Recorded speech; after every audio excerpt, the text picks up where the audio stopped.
Chers amis, bonjour à toutes et à tous, encore une fois. Merci d'être présents si nombreux à cette cérémonie de clôture. Après ce congrès, nous arrivons progressivement à la fin. Nous avons vécu des moments absolument exceptionnels de solidarité, d'échange, qui nous offrent des perspectives, beaucoup d'espoir, beaucoup de perspectives de combats futurs ensemble. Avant d'en arriver à la cérémonie de clôture en tant que telle, nous allons entendre les engagements d'acteurs que nous n'avons pas eu le temps d'entendre lors de l'ouverture, et sont les acteurs absolument fondamentaux qui jouent un rôle de partenaires dans la lutte contre les disparitions forcées dans tous les pays, qui sont des interfaces entre la société civile et l'État. Ce sont les institutions nationales des droits de l'homme. Et nous avons aujourd'hui le plaisir d'accueillir deux institutions nationales des droits de l'homme qui vont nous présenter leurs engagements. Et nous allons commencer donc par l'institution nationale de la Gambie avec monsieur Emmanuel Jouve, qui est donc le président de l'institution nationale de Gambie, qui va nous présenter donc les engagements de son institution nationale.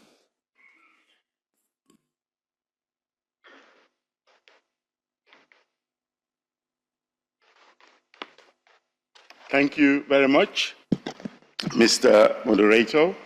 Your Excellencies, ladies and gentlemen, it is really with profound honor that I stand here to address this distinguished gathering on this first World Conference on Enforced Disappearance. I hope you'll agree with me that this forum represents a pivotal opportunity to confront a deeply troubling human rights issue that continues to haunt countries and countless families worldwide. On behalf of the National Human Rights Commission of the Gambia, I express my gratitude for this invitation and reaffirm our unwavering commitment to addressing enforced disappearances, promoting reconciliation, and ensuring justice in our respective countries. The National Human Rights Commission of the Gambia plays a pivotal role in addressing enforced disappearances within the transitional justice processes in our country. The NHRC of the Gambia is a statutory body that was mandated to promote and protect human rights, and it has been instrumental in advocating for accountability and justice for victims of human rights violation, including victims and victim families of enforced disappearances. In the Gambia, the NHRC is also the body that has been mandated to monitor the implementation of the recommendations of the Truth Commission and to report yearly to the National Assembly on the status of implementation of the recommendations by the government. By this mandate, the NHRC has been actively monitoring the implementation of the Truth Commission, particularly those addressing enforced disappearances. The Commission advocates for the establishment of accountability mechanisms such as special investigative units and judicial processes to ensure that perpetrators are held responsible while safeguarding the rights of victims and witnesses. Furthermore, the NHRC supports measures aimed at restoring the dignity of victims, including public acknowledgements, exhumation and identification of remains, and psychosocial support for affected families. Through advocacy and technical assistance, the National Human Rights Commission of the Gambia collaborates with state institutions to strengthen legal and institutional frameworks that criminalizes and prevent enforced disappearances, ensuring alignment with international human rights standards. In conclusion, and looking ahead, the National Human Rights Commission of the Gambia remains committed to sustaining its role as a watchdog and facilitator of justice in addressing enforced disappearances. It will continue engaging with government, civil society, and international partners to ensure that victims' rights are prioritized and that the Truth Commission recommendations are fully implemented. by conducting awareness campaign, providing legal and policy advice, and monitoring compliance with human rights obligations, the National Human Rights Commission aims to foster a culture of accountability and respect. I thank you all for listening.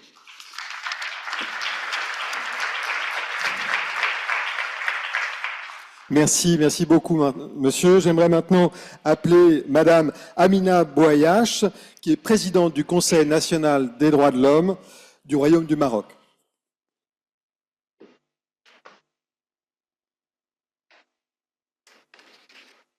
Merci, Monsieur le Président. Marhaba.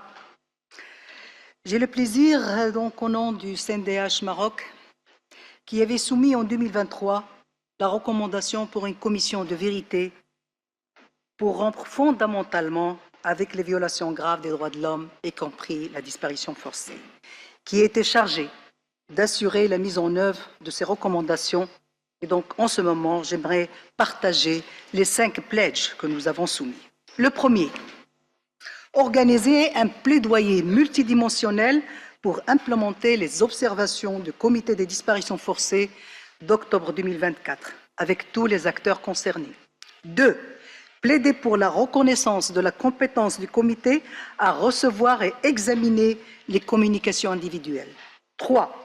Continuer à identifier une dizaine de tombes des anciennes victimes de disparitions forcées à travers des tests ADN, dont certains déjà réalisés en collaboration avec les familles et le laboratoire de la Direction générale de la Sûreté nationale accrédité au niveau international. 4. Assurer la promotion de la criminalisation de la disparition forcée, telle qu'elle est prévue et stipulée par la Constitution du Maroc de 2011, et agir pour l'harmonisation du projet du Code pénal avec la Convention. 5. Veiller à la préservation de la mémoire à travers, première des choses, numériser des archives des travaux de l'instance équitaire aux conciliations et leur remise aux archives du Maroc. 2. L'accès des chercheurs à l'espace de documentation relative à la disparition forcée au sein du CNDH. 3. La protection des cimetières des victimes. 5. La réhabilitation des anciens centres de détention irréguliers en concertation avec les ONG des régions. Le CNDH aussi a mis en place une stratégie d'action relative à appuyer les universités pour la recherche en histoire présente. Continuer la publication des biographies des anciennes victimes de détention arbitraire et de disparition forcée. Appuyer les ONG des 12 régions du Maroc pour des activités de promotion de la mémoire collective, y compris de la disparition forcée. Enfin, le CNDH exhorte à la ratification universelle de la Convention et de faire de ce premier congrès une plateforme de la promotion d'un Universal Common Ground contre la disparition forcée et la torture. Merci beaucoup.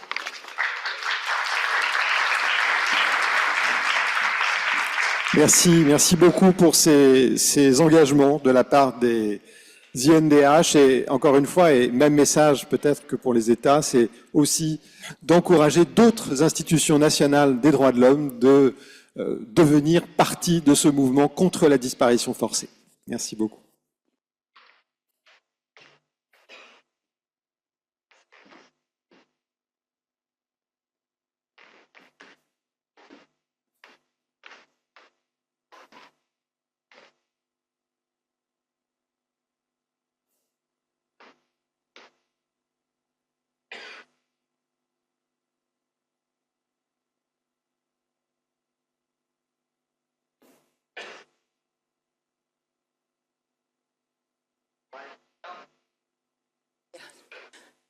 Here we go again. No.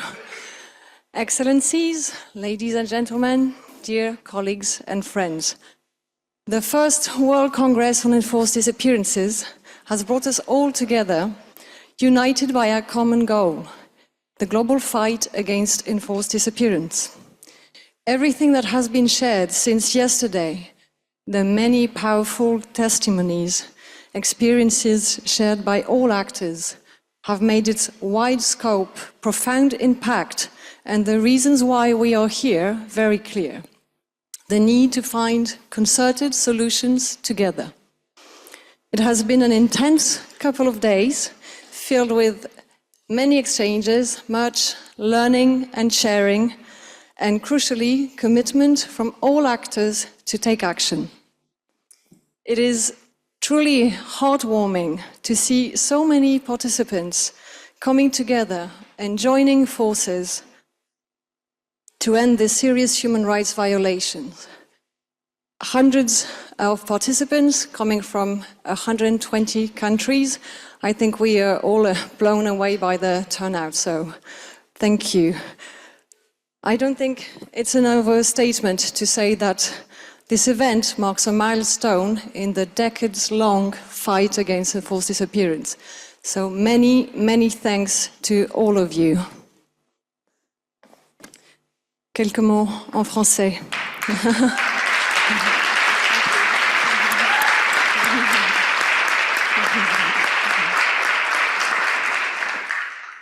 Je tiens à remercier mes formidables collègues qui n'ont pas aménagé leurs efforts, qui arrivent à travailler 3 jours en 1, 7 jours sur 7.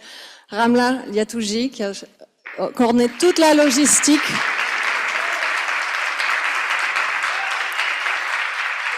Ouais. Nordine Drissi, qui a coordonné le programme académique. Merci.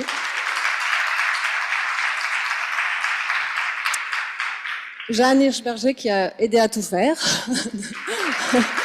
Multitask. Et Tatiana, fidèle dès le premier jour et qui est toujours avec nous. Merci, qui gère toute la technique, le site internet et les réseaux sociaux. Et merci aussi à tous les membres et les membres du bureau de l'initiative pour la Convention contre les disparitions forcées. Merci à tous. En tant qu'équipe organisatrice, en collaboration avec le Haut Commissariat aux droits de l'homme des Nations Unies, le Comité des disparitions forcées et le groupe de travail des disparitions forcées, nous tenons à rendre un hommage aux nombreuses victimes à travers le monde. Elles doivent toujours se trouver au cœur de tout ce que nous entreprenons. Et nous pensons aussi à celles et ceux qui ne sont pas présents physiquement, mais qui sont quand même avec nous. Nous tenons aussi à remercier toutes celles et ceux qui ont contribué d'une manière ou d'une autre à cet événement sans précédent qui est le résultat d'un véritable travail d'équipe. Nous sommes reconnaissants envers tous les participants qui se sont déplacés jusqu'à Genève et qui ont bravé le froid genevois, ou qui ont suivi le congrès en ligne, nos nombreux partenaires et parrains qui montrent aussi l'intérêt et tout le soutien que réunit la cause, et Dieu, on sait si elle en a besoin. Je tiens aussi à remercier l'équipe des interprètes, notre seul partenaire du secteur privé, et toutes celles et ceux sans qui cet événement n'aurait pas vu le jour. Merci aux techniciens qui ont aussi fait un formidable travail et sans qui rien de cela n'aurait été possible. Et bien sûr, toutes les familles et les victimes qui ont partagé leur vécu, leur perspective avec nous, toutes celles et ceux qui les accompagnent au jour le jour et qui sont au premier rang de la lutte contre les disparitions forcées. Ça a été un immense honneur pour nous. Merci.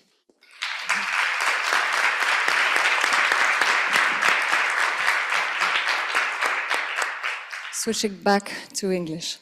As the first World Congress on Enforced Disappearances comes to an end, we look ahead with hope and determination. Hope that the same multi-actor, collaborative spirit that has led us here will also preside over the next chapter. And determined to carry forward the momentum we have created together, starting tomorrow. Thanks to the support of partners, we are very excited to reveal key actions identified during the pre-Congress consultations with all stakeholders. And we hope that what we are about to present will inspire more people and more actors to join us in this collective endeavor. Before we reveal these key actions, a couple of reminders, if I may.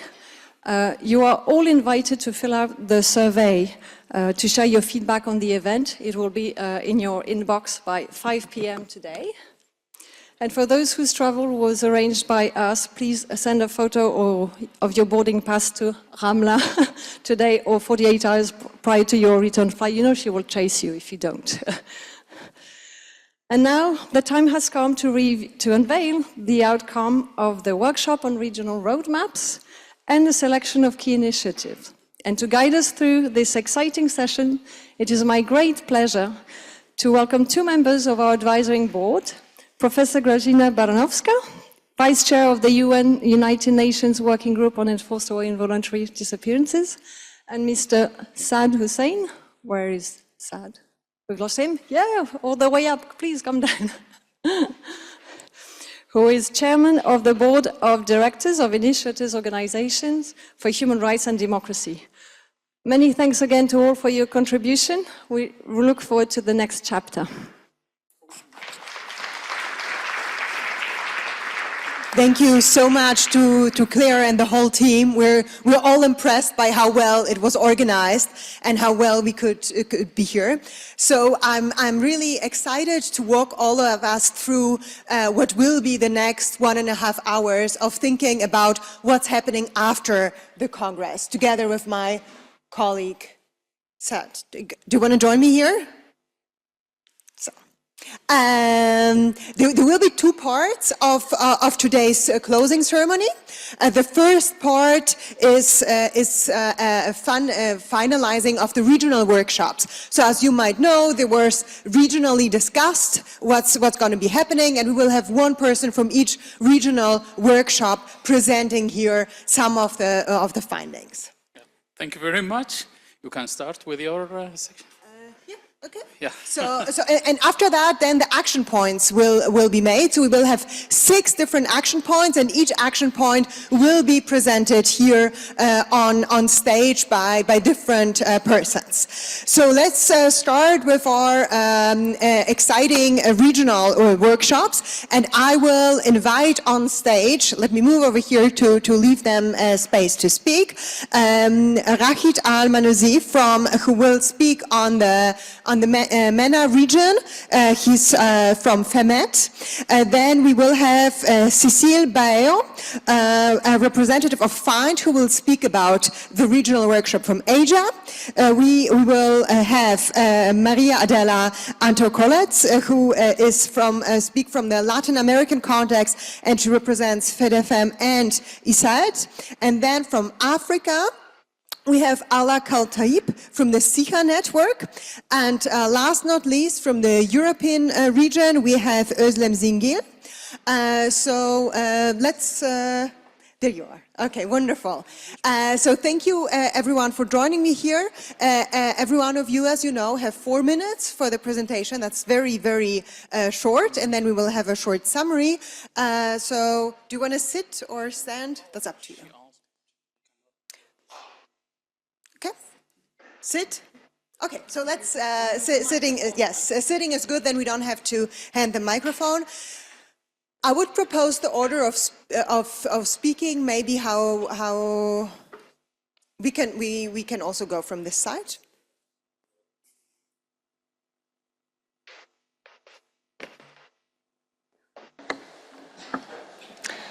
Well, I would like to start with a thank you to the organization and as well as the regional group participations for the Europe. For the Europe region, the participants agreed to address the thematic topic of reframing needs as rights, truth, justice, reparation, memory, and psychological support. The participants discussed that the truth, justice, reparation, memory, and the psychological support are interconnected to understand and acknowledge the basic rights and needs of the families of the forcibly disappeared. Furthermore, crucial in strengthening the accountability and removing obstacles to fulfilling the state's obligations and commitments. And without these, it's not possible to advocacy. Each of these needs is a right recognized by the Convention, but more importantly, they are already enshrined in different human rights conventions and declarations. However, the implementation of these rights faces resistance from the states. It's very crucial to take a holistic approach, structure legislative frameworks, ensure the active participation of the families and civil society, and to recognize that these rights are not only the rights of the relatives, but every individual of the society. Participants address 3 recommendations and urge the states to commit reframing needs through justice, reparation, memory, and psychological support as rights, adopting a holistic approach, including the prevention of transgenerational trauma, effective implementation of the judgments, countering intimidation and reprisals. In doing so, actively involve the families and the society in each stage. Also urge the international organizations to make states to establish structured framework for the families of the forcibly missed, including but not limited to providing information, collecting DNA reference samples for identification, and offering legal and financial support. Finally, urge states and the international organizations to support the international human rights mechanisms and NGOs financially to monitor the states and ensure the protection of the NGOs and those who work on enforced disappearances.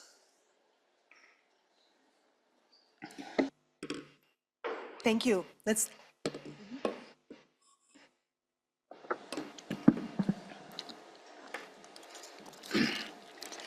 Tout d'abord, nos remerciements aux organisations et à l'équipe qui a œuvré pour la réussite de ce congrès mondial, ce premier congrès mondial de la disparition, ce qui permettra de mettre de nouveau la question de la disparition parmi les sujets brûlants de notre décennie. Notre groupe Afrique du Nord et Moyen-Orient a eu beaucoup de discussions autour des sujets qui nous ont été suggérés et à discuter. On s'y met d'accord que le côté juridique reste central, à savoir la criminalisation de la disparition forcée. Sur la zone Afrique du Nord, Moyen-Orient, c'est un sujet primordial. Il faut, tout d'abord au niveau national, en premier lieu, mettre tout en œuvre pour arrêter le phénomène de la disparition. Ensuite, établir une loi pour criminaliser la disparition et sa mise en application. Les associations des familles de disparus ont besoin davantage d'appui et de soutien sur les axes suivants. Premier axe, la méthodologie de documentation des cas de disparition forcée et la récolte des éléments de preuve. La nécessité d'accompagnement et de formation dans ce sens. Deuxième axe, le soutien psychologique et psychosocial, d'où de grands besoins matériels, financiers, de tous les côtés. Troisième axe, la réparation. Il y a de gros besoins de prise en charge des familles et des victimes. Quatrième axe, l'identification des corps. Les États doivent fournir les moyens financiers et les compétences pour mener un travail efficace dans la médecine légale. Tous ces axes et actions doivent être en fait et doivent permettre la criminalisation de la disparition, mettre fin à l'impunité, ce qui permettra la non-répétition des crimes de disparition forcée. C'est un travail qui doit être mené avec la participation et la consultation des concernés, à savoir les familles du disparu et la société civile. Encore une fois, merci à tous ceux qui nous ont soutenus dans ce combat, un combat qui n'est pas fini pour la criminalisation de la disparition, et ce n'est qu'une partie de ce combat pour que plus jamais ça. Merci.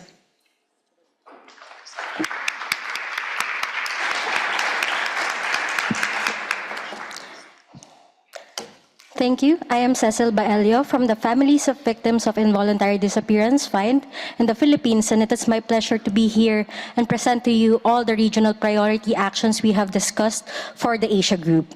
We have identified one priority theme out of all that have been gathered from the consultations, which is the proposal for the protection of families of enforced disappearance, as well as human rights defenders and witnesses of cases of enforced disappearance. We chose this theme because we saw this as the overarching theme that covers the various needs of countries in the region, including the need for the empowerment of families, need for reparation, legislations on enforced disappearance, and as well as the need for the popularization of the Convention Against Enforced Disappearance. Further, we saw this theme having the potential of also covering not just regional contexts, but also global ones. To do this, we have identified 3 main action points.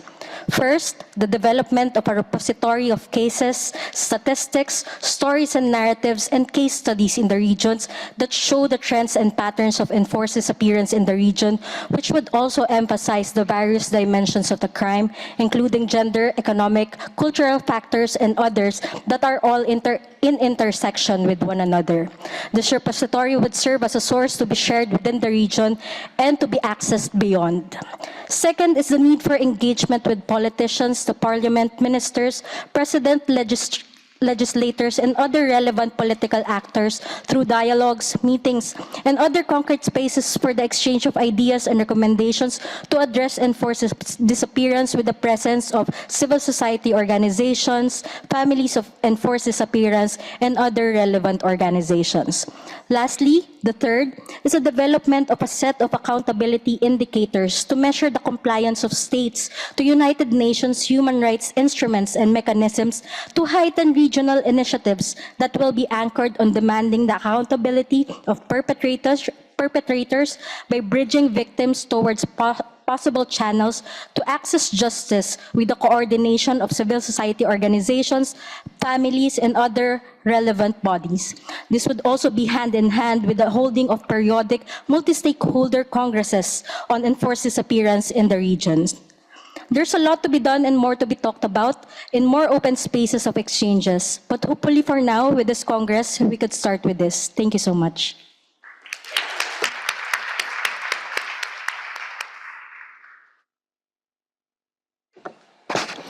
El grupo latinoamericano que nos hemos reunido esta mañana, hemos pensado que tenemos que trabajar procurando hacer conocer la Convención, la necesidad de que fuera sancionada y sus consecuencias, no solo en ámbitos académicos e intelectuales, sino a la gente de la calle, al pueblo común. La mayoría de la población en muchos de nuestros países no tiene idea de que hay una convención como esta y de que es de todos nosotros, que no es algo lejano, sino algo que nos permite trabajar mejor y que puede significar que en tribunales los jueces la recuerden que el país ha firmado lo que ha firmado y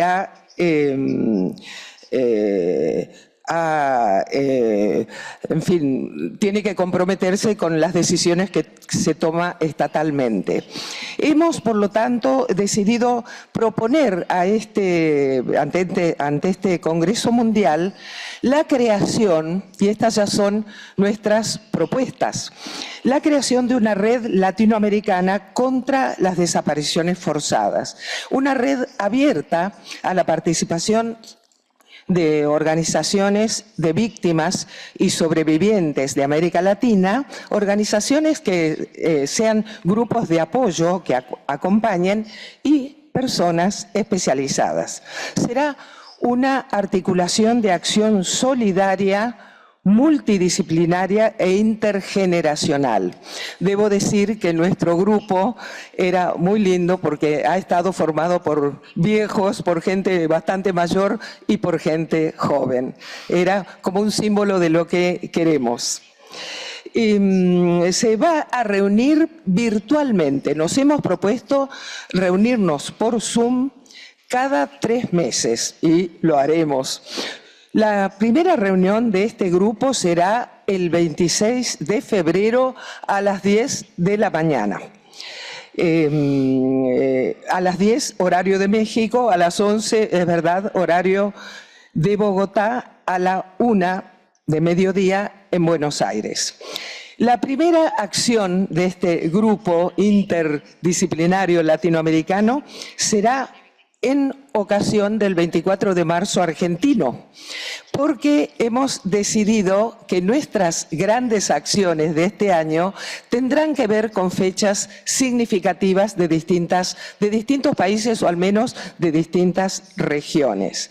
Y, por lo tanto, enfocará los grandes retrocesos en Buenos Aires y también en El Salvador, porque muy bien se recordó que a Monseñor Romero lo asesinaron en el año 80, un 24 de marzo. La segunda acción será el 10 de mayo sobre México y enfocaremos lo más íntegramente posible México. La tercera acción, el 30 de agosto, Día Internacional del Detenido Desaparecido, intentando trabajar en toda América Latina. Y pensamos en una cuarta acción que fue sugerida, propuesta en la reunión latinoamericana del martes pasado, un encuentro regional a principios de octubre. La red también propiciará el intercambio de experiencias sobre problemáticas regionales, por ejemplo, los roles de las mujeres buscadoras, la desaparición de personas migrantes, la protección de defensoras, defensores y de periodistas, el acceso a la justicia, la memoria, etc. Y difundirá oportunidades de participación y lo estimulará entre los miembros de la red de participación ante mecanismos internacionales de derechos humanos, teniendo en cuenta las fechas adecuadas y la formalidad adecuada para estas presentaciones.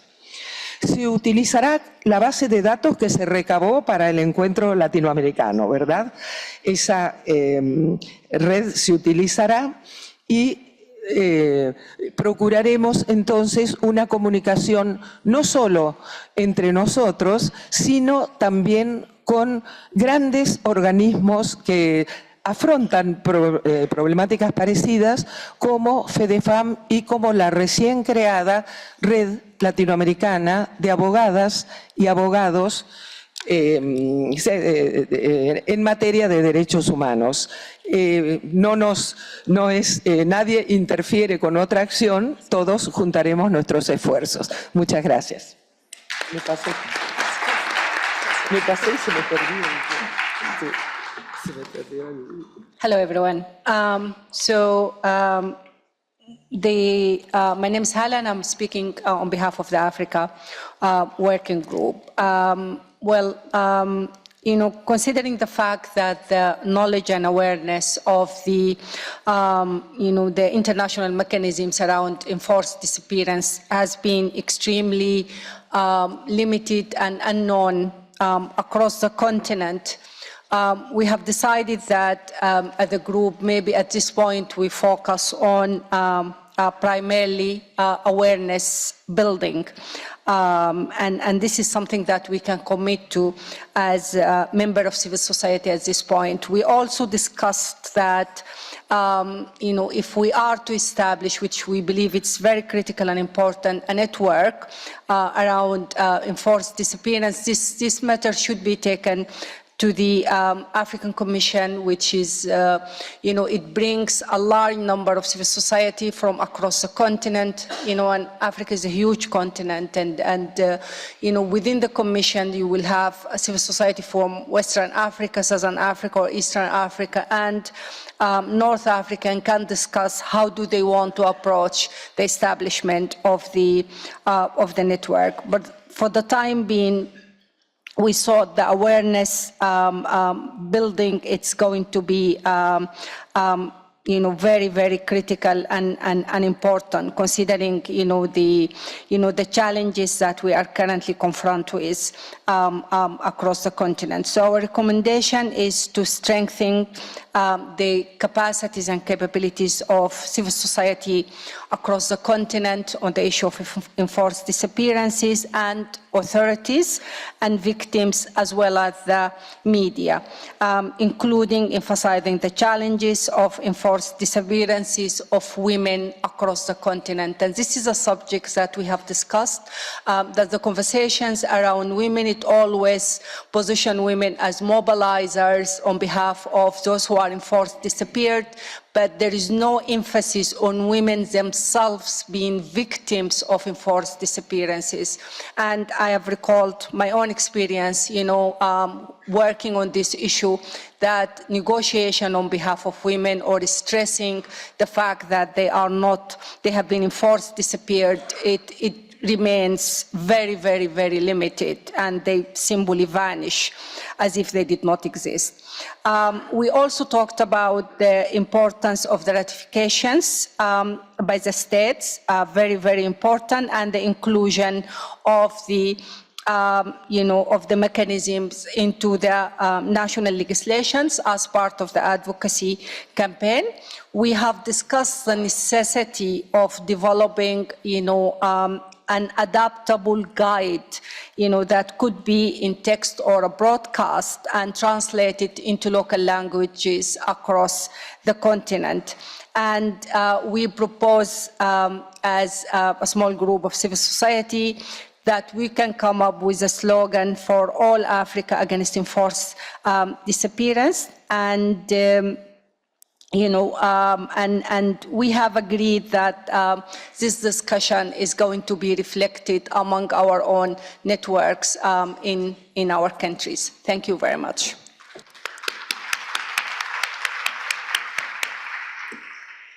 Thank you so.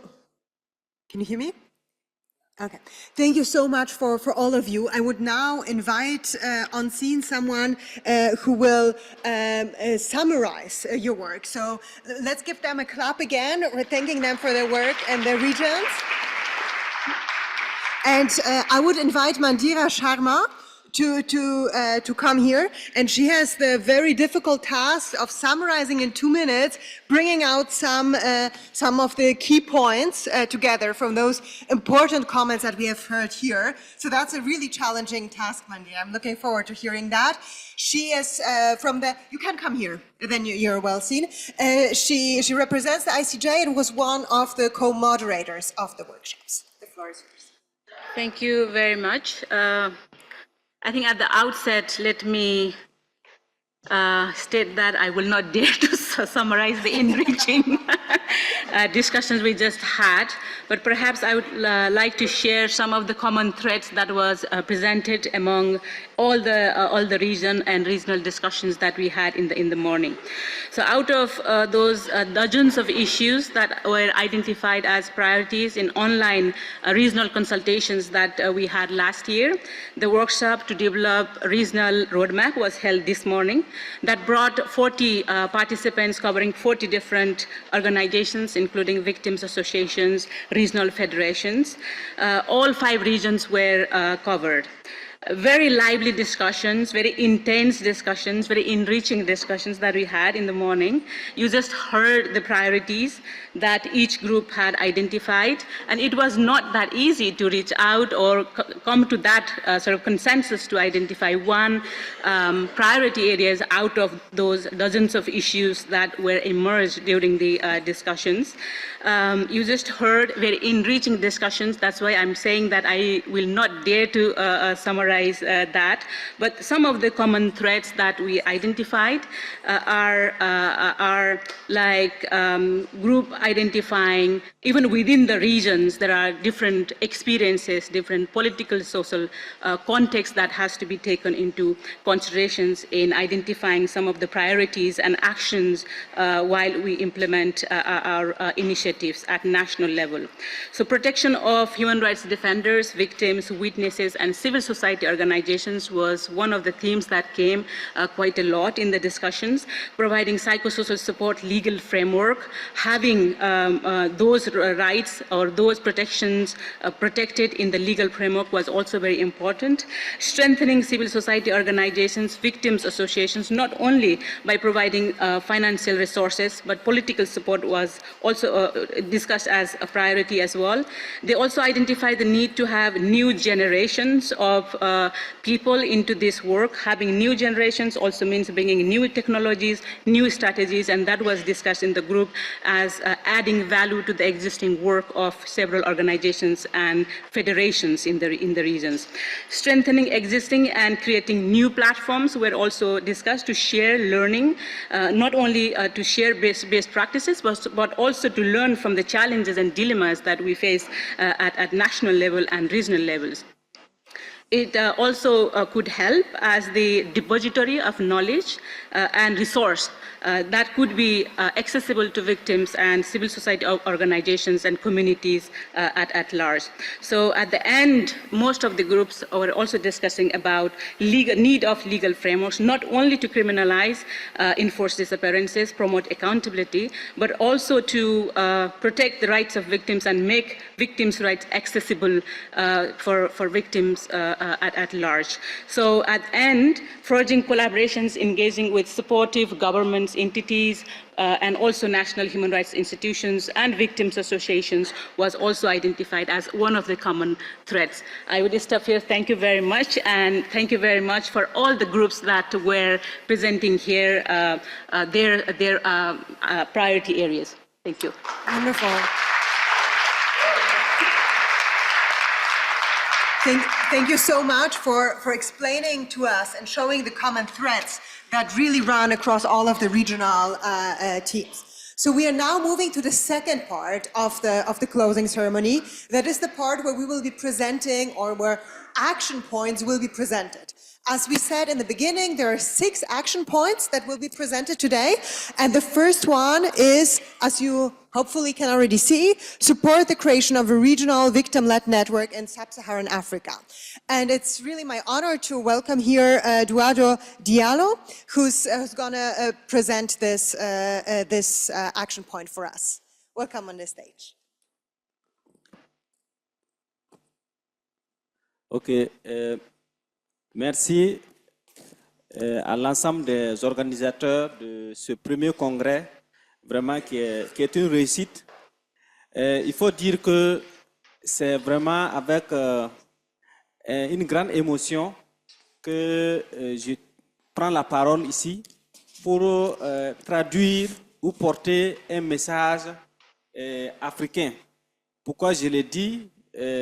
C'est une recommandation phare que nous avons portée ou traitée dans le cadre des travaux de groupe. Et donc, cette recommandation phare, c'est de faire un plaidoyer auprès des différents acteurs, auprès des différentes institutions ici, qu'il y a la nécessité de créer un réseau régional Afrique contre les disparitions forcées. Pourquoi ce réseau? Parce que ça va combler un vide. Et deuxièmement, c'est que ce réseau va renforcer la solidarité et l'esprit de la voix collective. Seul au sein d'une organisation dans un pays isolé quelque part en Afrique, ça n'a pas beaucoup d'impact, mais ensemble, avec les autres, on a beaucoup plus de poids et de porter la voix. Deuxièmement, la naissance de ce réseau va renforcer également la visibilité de nos actions. Parce que les disparitions forcées qu'on enregistre dans la sous-région africaine, ces disparitions passent inaperçues, ce qui n'est pas intéressant.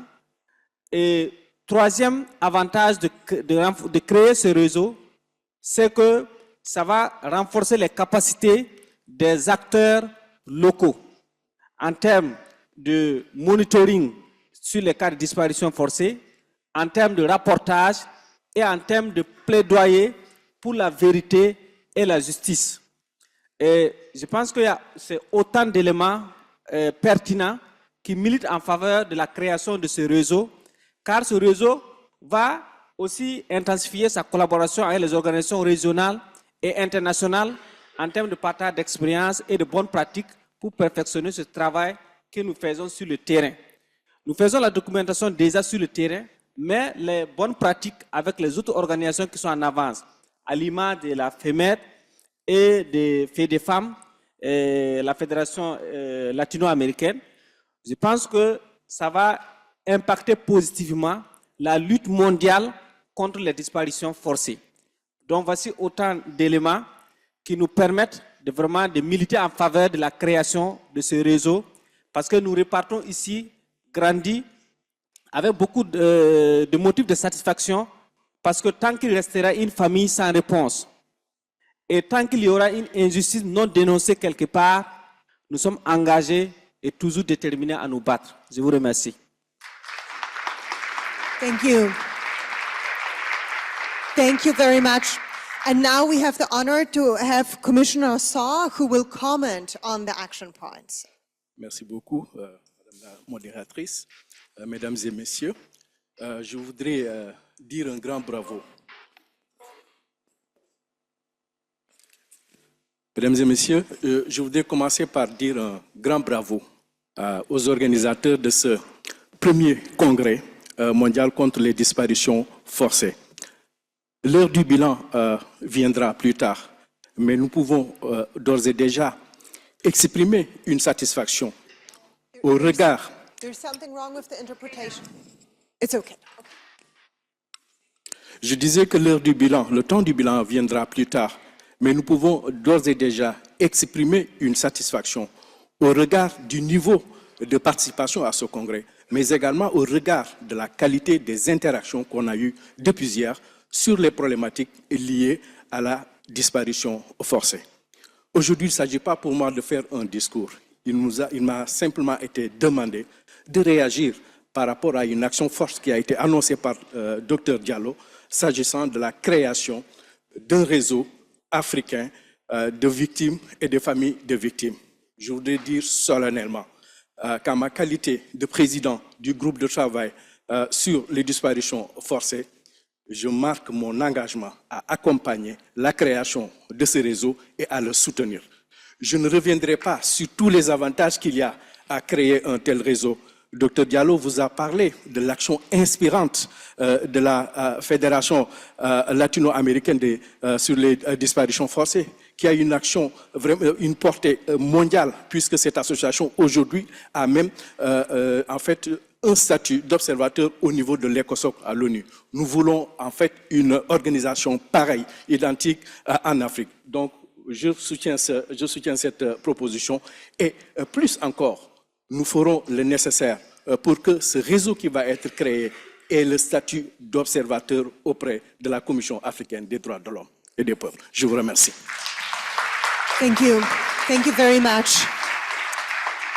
Thank you for introducing and commenting on action point 1. And that brings us to action point 2. And already in the regional consultation, we've heard that women are really an important part of that. So it's only fitting that action point 2 is organization of annual meetings of women searchers. And let me invite to the scene Yolanda Moran, who will introduce the action point. You want to sit down? Okay.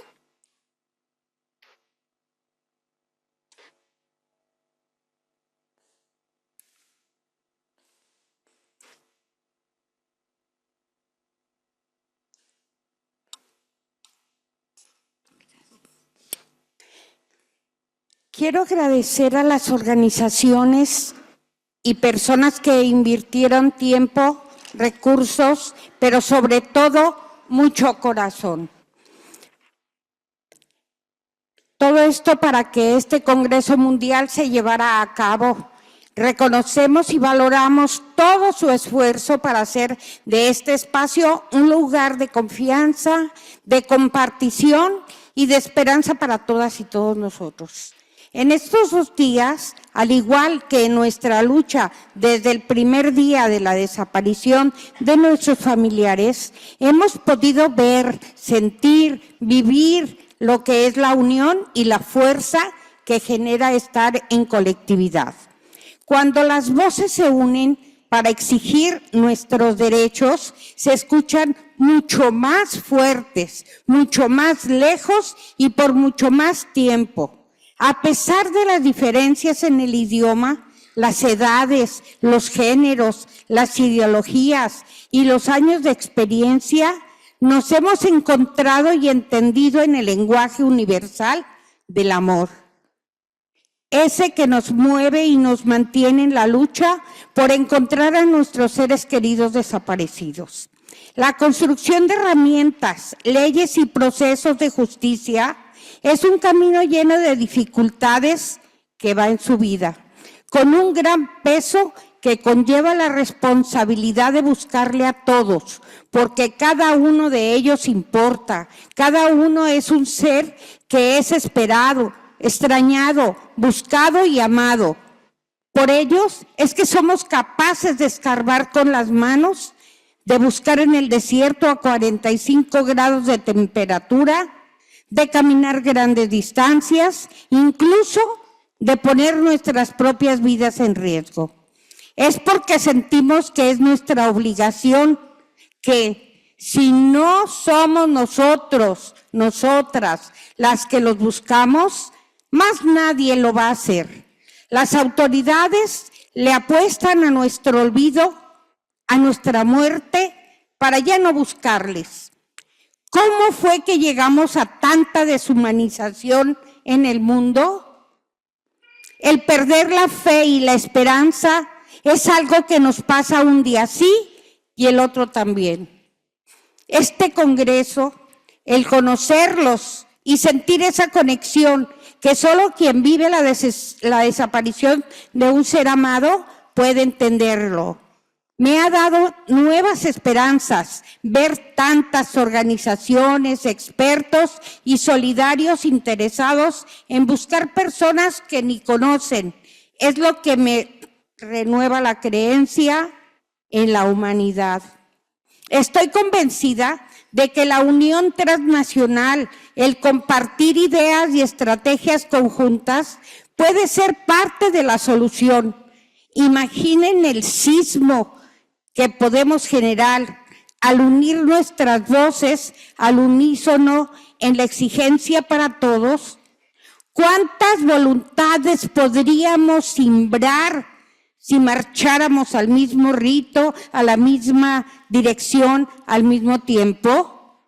Hagamos el esfuerzo por trabajar juntos, juntas, por luchar por una búsqueda efectiva, verdad, justicia, memoria y reparación para todos y todas. Seamos generadores de paz, pero también de respuestas, como en el inicio de nuestras luchas. Gobiernos van y gobiernos vienen. Lo único que prevalece y perdurará será el pueblo, la necesidad de justicia y paz y el amor por nuestras familias. Eso perdurará. Comprometámonos, México, Latinoamérica, a reunirnos cada año personal, que sea en persona, para compartir, planear y organizarnos. Seamos una comunidad que se apoye mutuamente, que trabaje de la mano y para todas y todos en todos lados. No sigamos esperando a que los responsables en los estados den un paso al frente para hacer lo correcto. Empecemos nosotros, hoy, porque ¿qué queremos? Justicia. ¿Cuándo? Ahora se hace indispensable presentación con vida y castigo a los culpables. Gracias.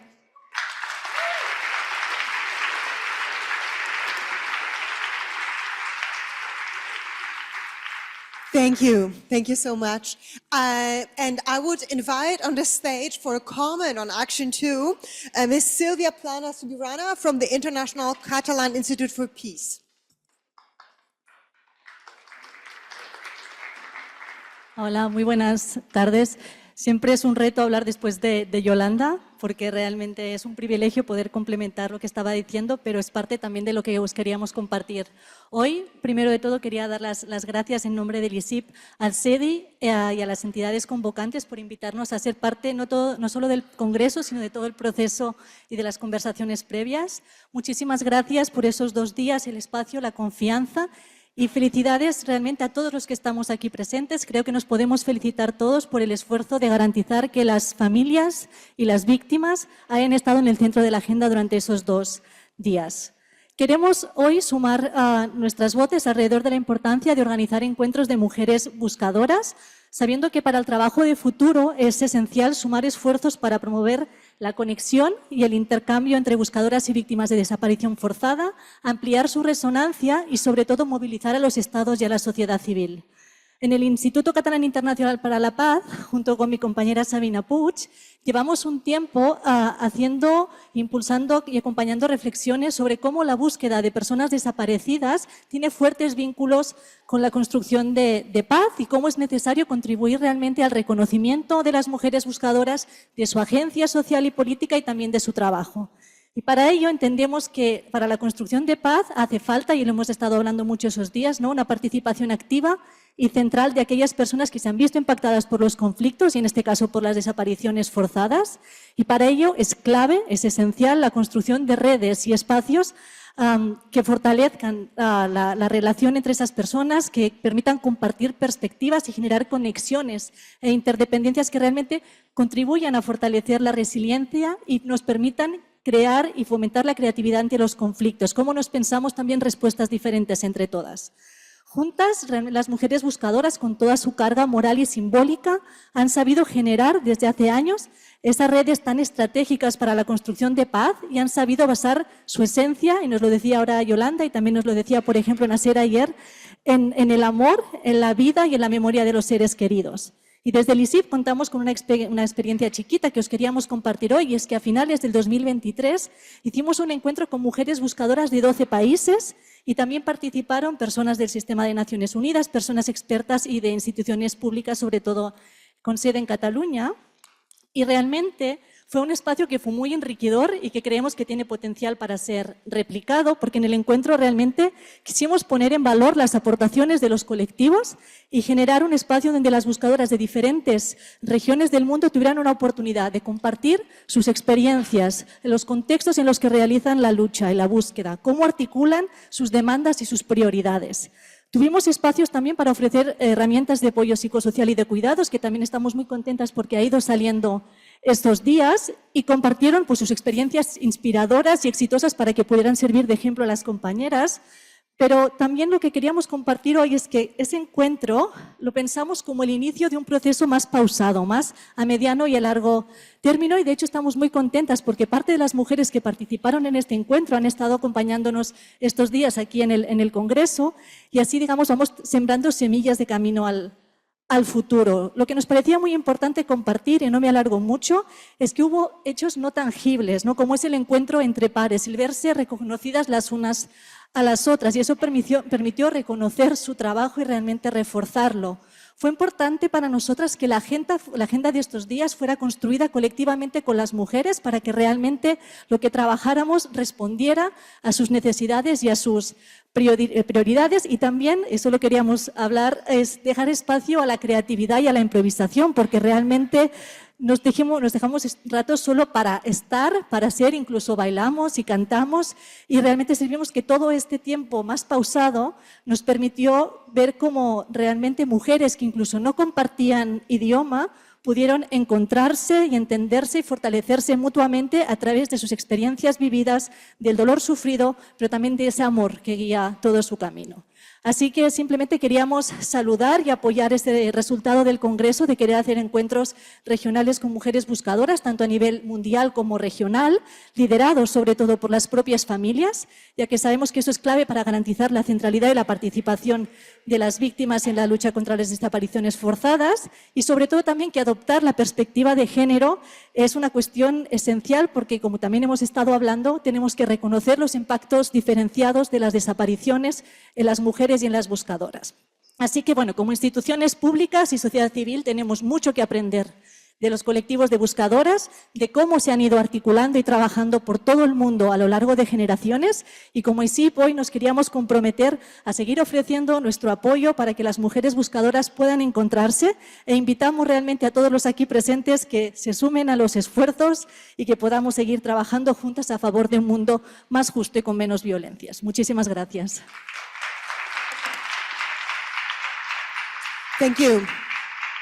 Thank you so much. That was the second action point out of 6. So the third action point that will be introduced by Barbara Lochbihler is the monitoring of the Committee of Enforced Disappearances session. So Barbara, if I can invite you on scene to present this action point to us.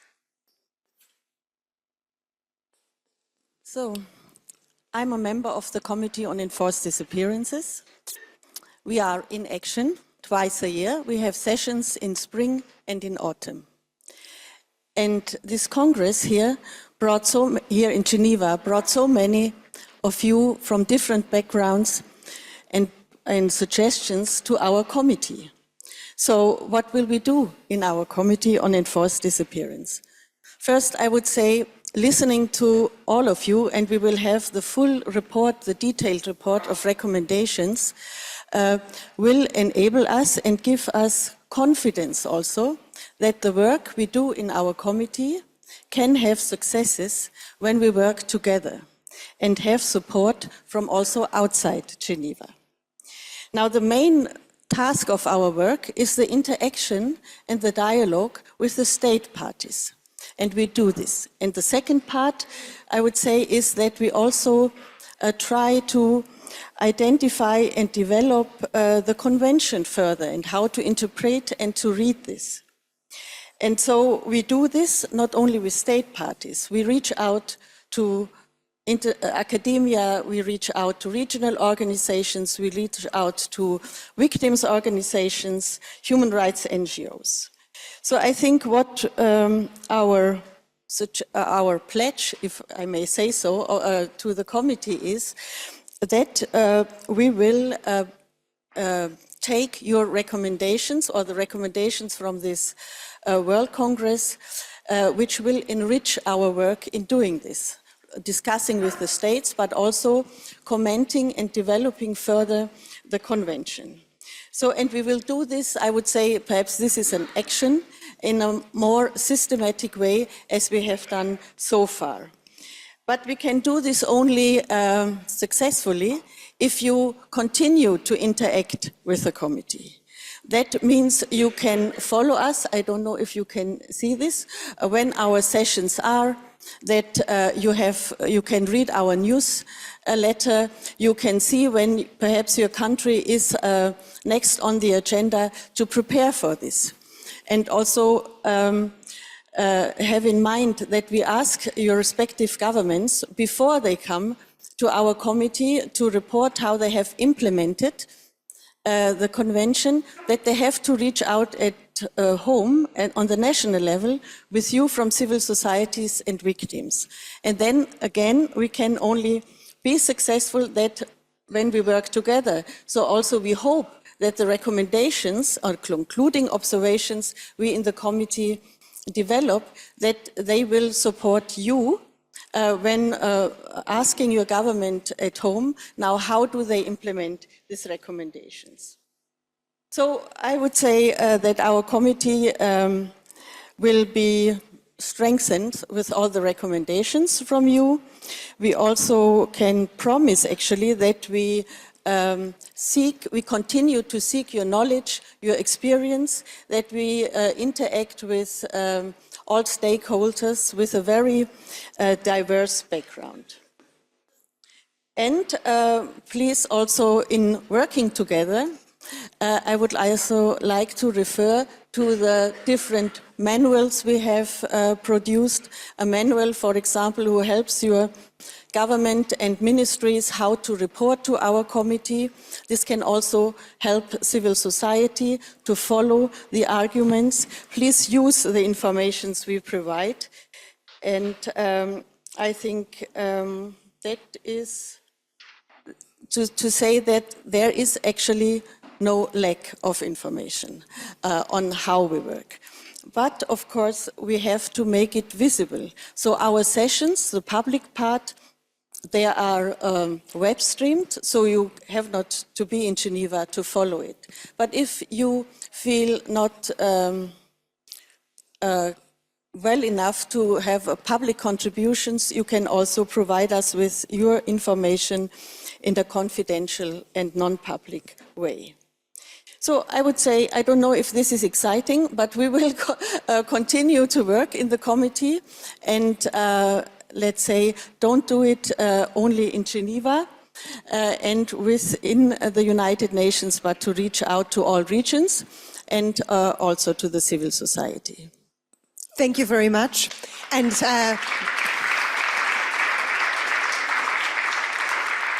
And bringing the voice of civil society and victims to the committee is very exciting. So thank you for that action point. And let's invite to the scene Saad HUSSEIN, who is representative of ODICAR and also from the quite newly established Bangladeshi Commission of Inquiry on Enforced Disappearances. And let's hear his thought on this action plan by the committee. Okay, of course. Yeah. Do you want the microphone? This works as well.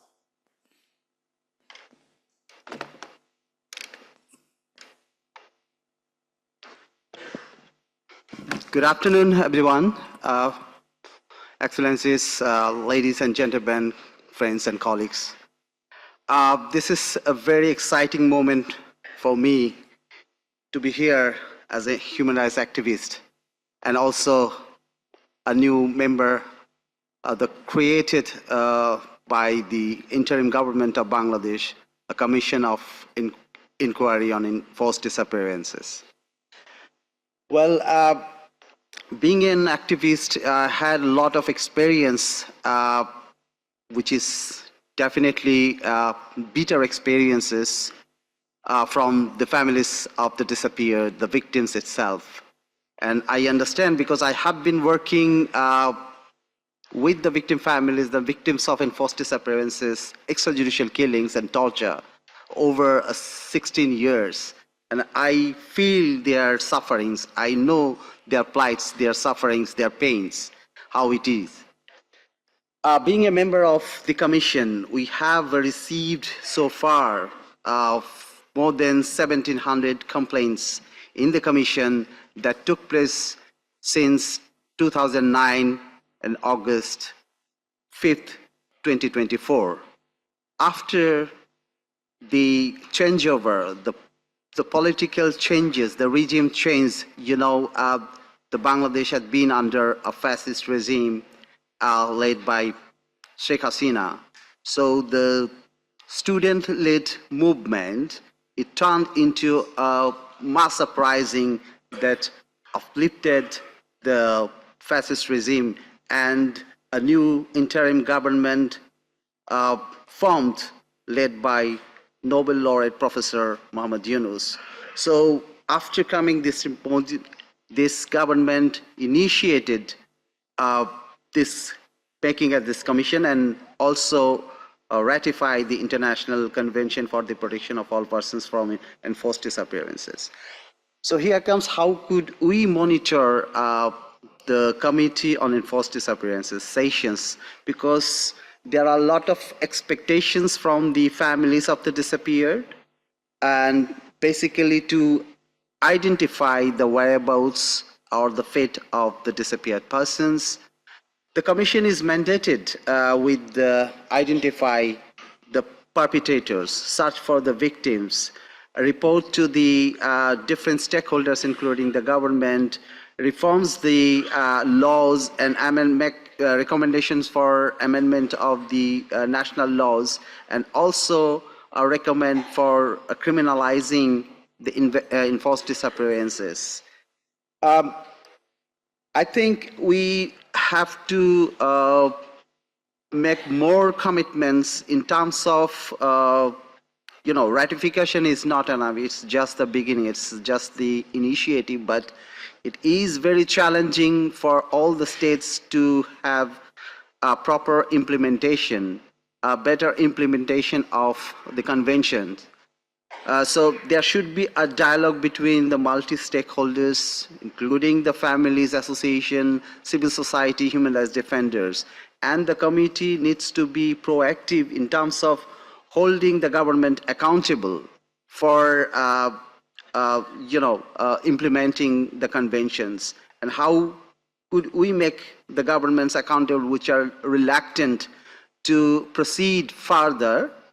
So I think monitoring by the civil society and also by the international community, particularly the UN Working Group on Enforced and Involuntary Disappearances and the Committee on Enforced Disappearance, jointly work together for keeping the commitment and ensure the victims, ensure the justice to the victims, reparation, and the guarantee of non-repetition. And also, I think it is also important to educate, sort of providing training, workshops, capacity building of the victims and the family members of the disappeared. This can also be helped in order to the way they document their cases to different organizations, including the prosecution. In Bangladesh, you may know that the International Crimes Tribunal is dealing with the cases of enforced disappearances. So they are also capable enough to investigate and prosecute the cases of enforced disappearances. From the Commission, we are committed to take all the cases. We are committed to ensure providing justice with the help of the international tribunals. The government at the moment are positive in a sense that they are providing technical assistance, secretarial assistance to the Commission.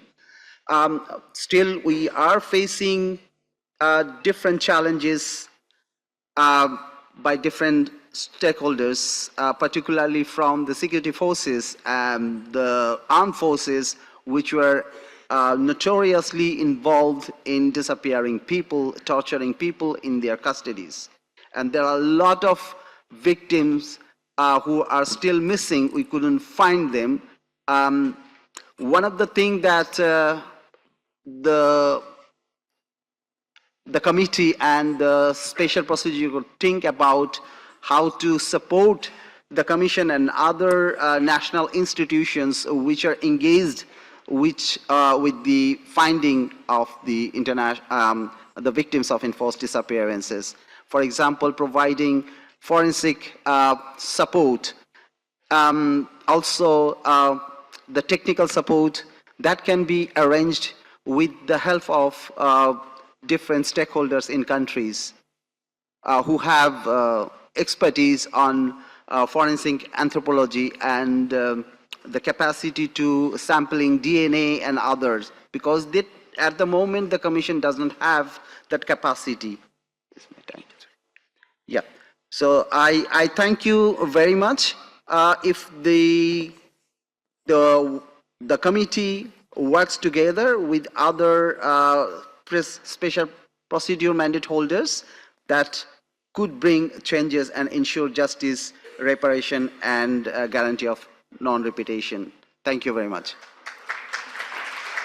Thank you. Thank you so much. Thank you. So I'm now handing off the ceremony to Saad. There you go. And I will move on with the microphone. Thank you very much, Grażyna, for very much excellent performance.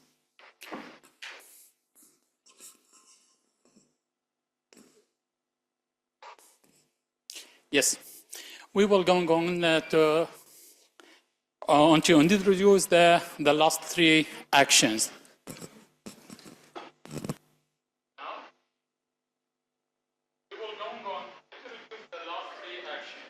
Starting with the fourth. Hello. Yeah. Good afternoon again. We will go on to introduce the last three actions, starting with the fourth action, which is focused on promotion of the ratification of the convention.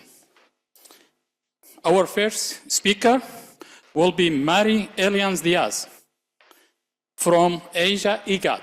So please welcome. Thank you very much, Mr. Chair.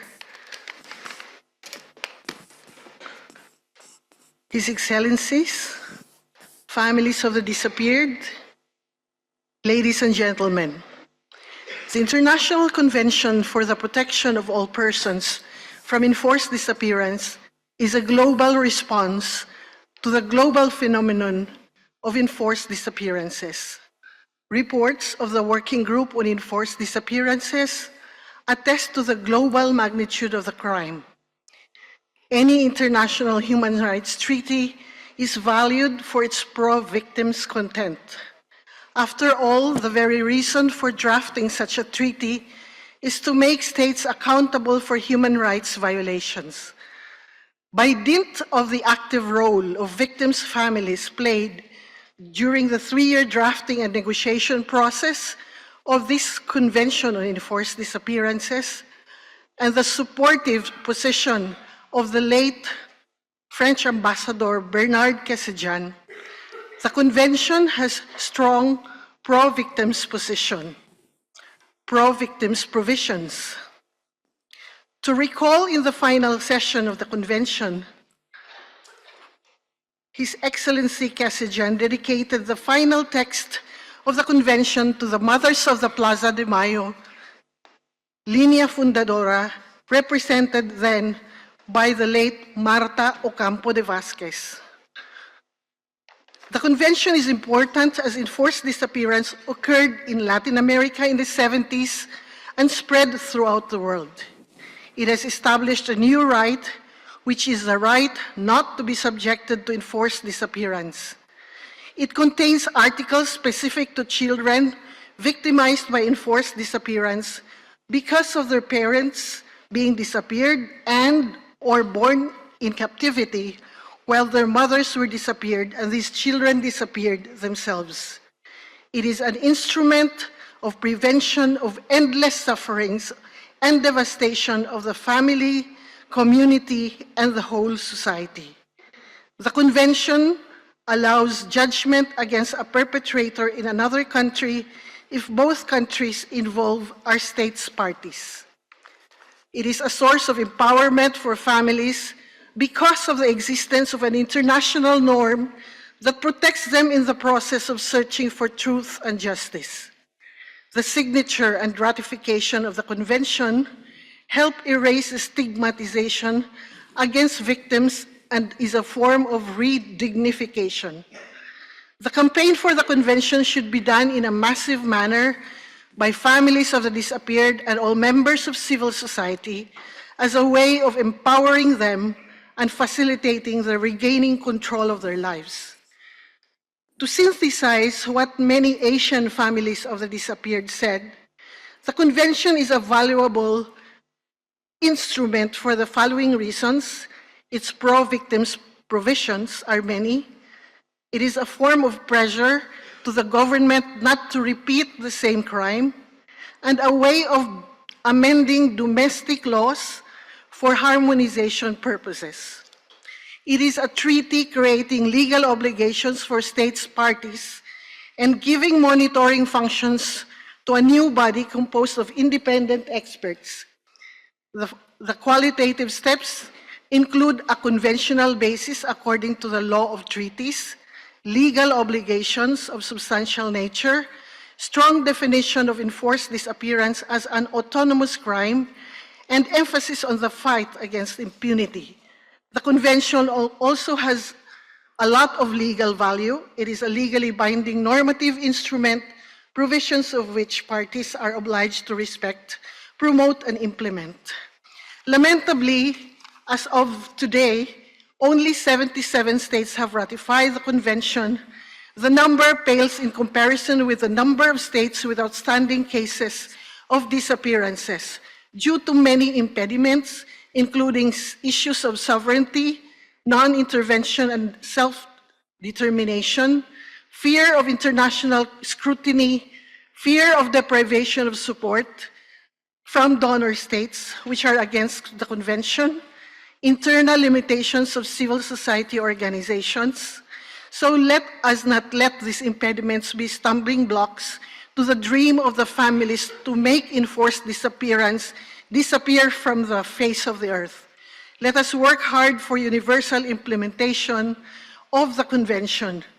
So the universal ratification and implementation of the convention is a fitting tribute to all those who disappeared and all those whose memory shall never be forgotten and never again. Thank you. Thank you very much, Ms. Luna.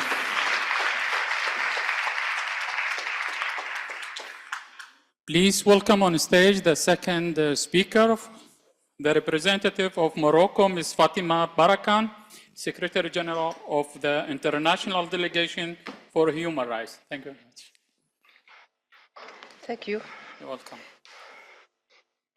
Excellences, Mesdames et Messieurs, au terme de ces 2 jours de travaux, nous avons eu l'occasion d'engager des discussions fructueuses sur les différents aspects liés à la disparition forcée.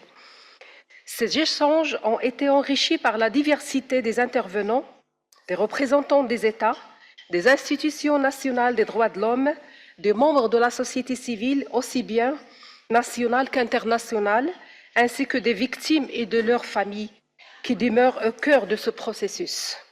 Cependant, ce premier congrès mondial ne représente qu'un premier pas vers l'éradication totale et définitive de la disparition forcée. Cet objectif auquel nous aspirons toutes et tous ne saurait être atteint sans une ratification universelle de la Convention internationale pour la protection de toutes les personnes contre les disparitions forcées, ainsi que la mise en œuvre effective de ces dispositions.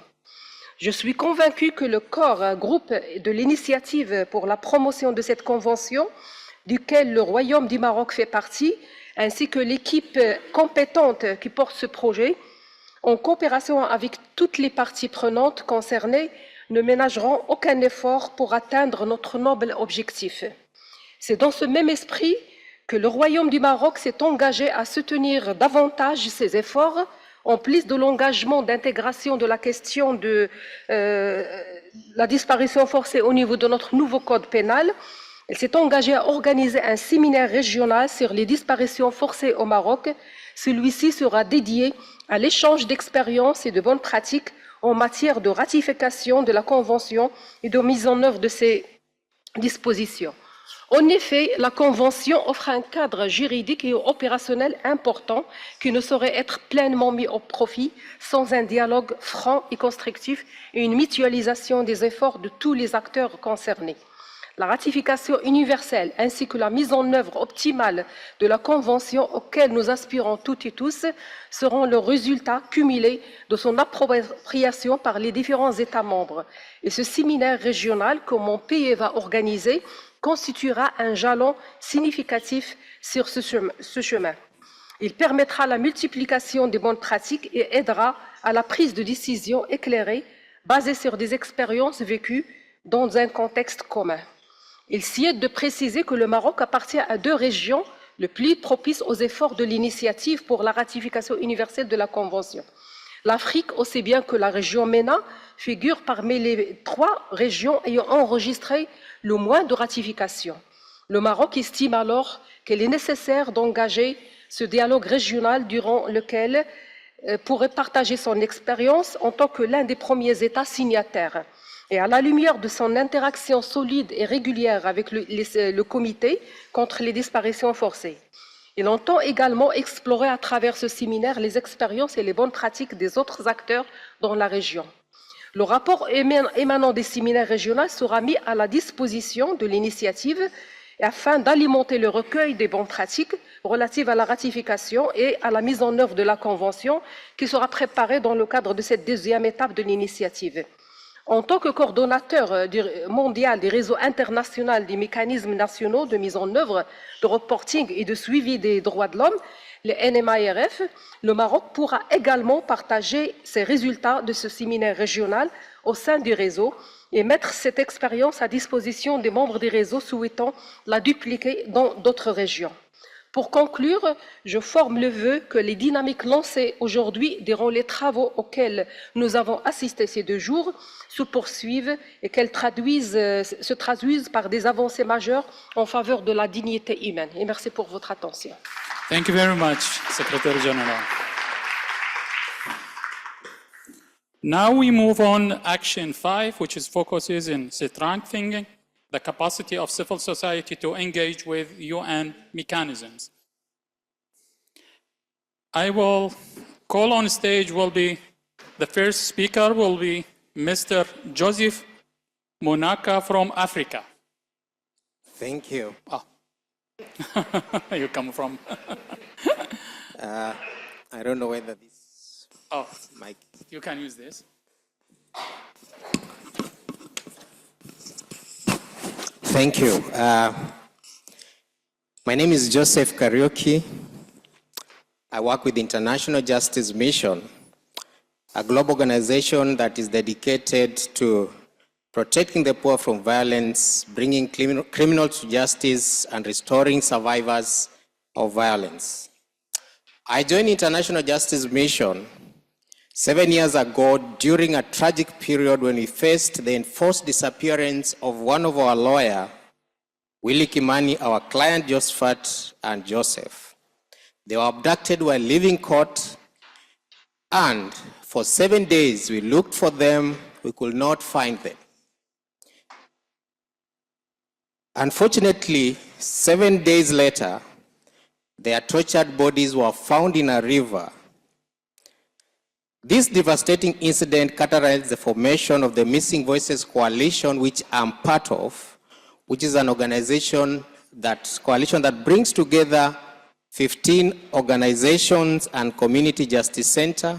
Together, we document cases of enforced disappearances, extrajudicial killings, advocating that Kenya ratify the Convention on Enforced Disappearances by collecting signatures online. So far, we've collected 5,000 signatures to force Kenya to sign this convention, training on trauma-informed care and interviewing skills. Enforced disappearances in Kenya has kind of spiked in the last 6 months, with the government Kenya National Commission of Human Rights saying that 80 Kenyans have disappeared during the Gen Z's protests that happened in June alone. 30 of these are still missing. Missing Voices Coalition that I am part of has also documented over 164 cases of enforced disappearance since it started forming. Despite the presence of these cases, many remain unreported to UN mechanisms due to inadequate documentation and capacity building. This is where we must act. Strengthening public narrative building can empower more journalists to recognize and accurately report these cases. We must focus on capacity building for documenting and verifying these cases, which is a very difficult thing, and we need the UN mechanism to support us in this reporting excesses and also supporting us in reporting these excesses to UN mechanism. Because right now, all these cases, most of them have not been reported to the US mechanism. A significant challenge remains in the many unclaimed bodies that are disposed of by the government, which complicates efforts for documenting and tracing. Moreover, we need support to improve public interest litigation and push the government to ratify the convention. There exists a critical gap between the vital work conducted on the ground and the ability to report these incidences to international bodies due to lack of capacity in evidence gathering, understanding the reporting pathways, and recognizing the roles and procedure of this mechanism. Finally, it is essential to invest in building civil society capabilities through targeted training sessions and providing opportunity for activists to engage directly in international mechanism like the one we are here in Geneva. Together, we can enhance our advocacy efforts and ensure that the voices of the disappeared are heard and acted upon at the international level. Thank you for listening.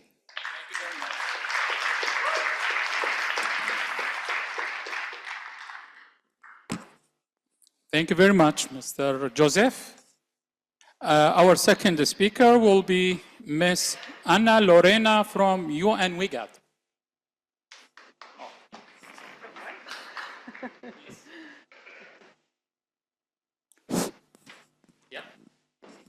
Muchas gracias.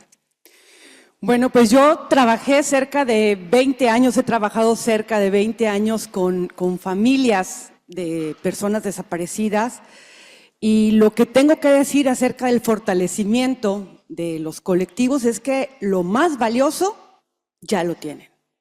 Lo más valioso son ustedes, las mujeres, las madres, las hermanas, que cruzan fronteras y que cruzan todos los obstáculos para encontrar a los suyos.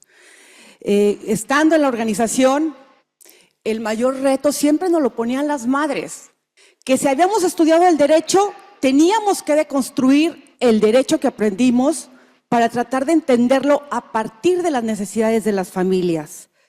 Para las madres nunca había un límite, siempre pedían más, siempre más. Y ese fue nuestro gran impulso.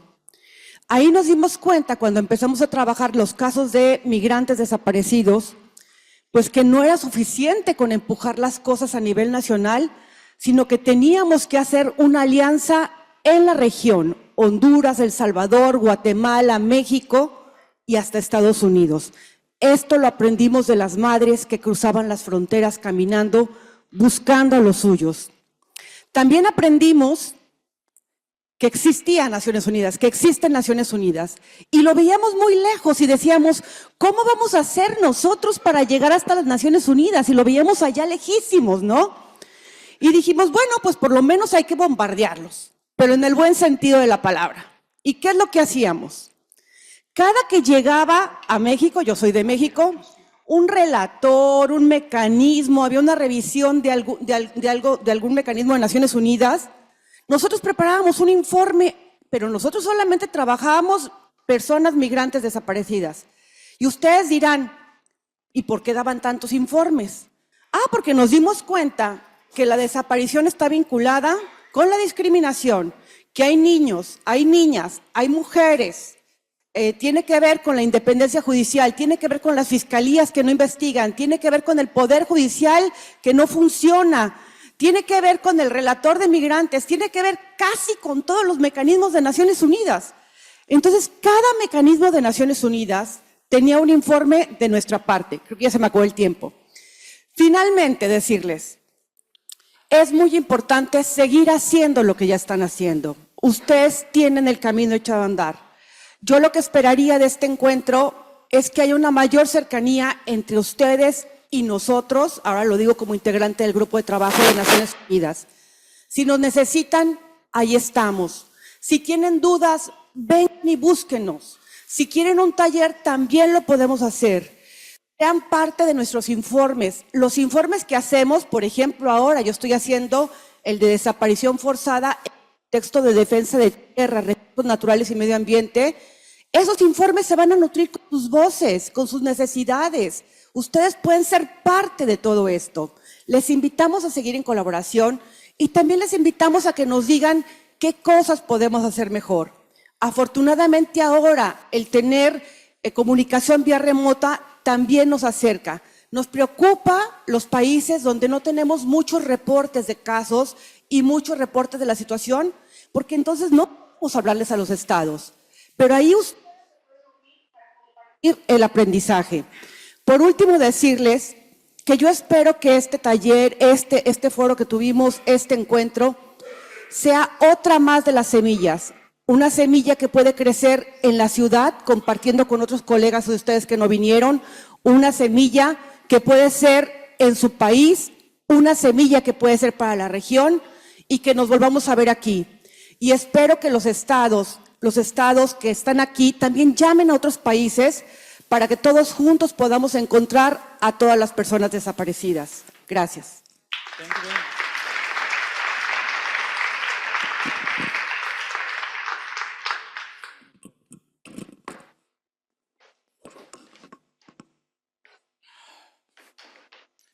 Thank you very much, Anna. We reach now action 6 in our agenda, and the first two speakers, first I need to mention the Building an International Youth Network Against Enforced Disappearance. So may I call on stage Mr. Chrysostom and Aisha Masoud from Pakistan. You are welcome, please. Bon après-midi tout le monde. Nous, on était un groupe de 26 jeunes.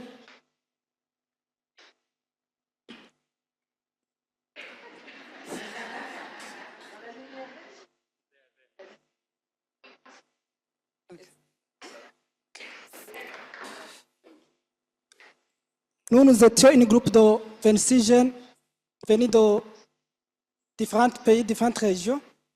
On a travaillé pour la création d'un réseau de jeunes pour la cause qui nous est présentée comme nous sommes ici, tout le monde. On est arrivé à 3 points. Moi, je vais présenter de ce qui est académique pour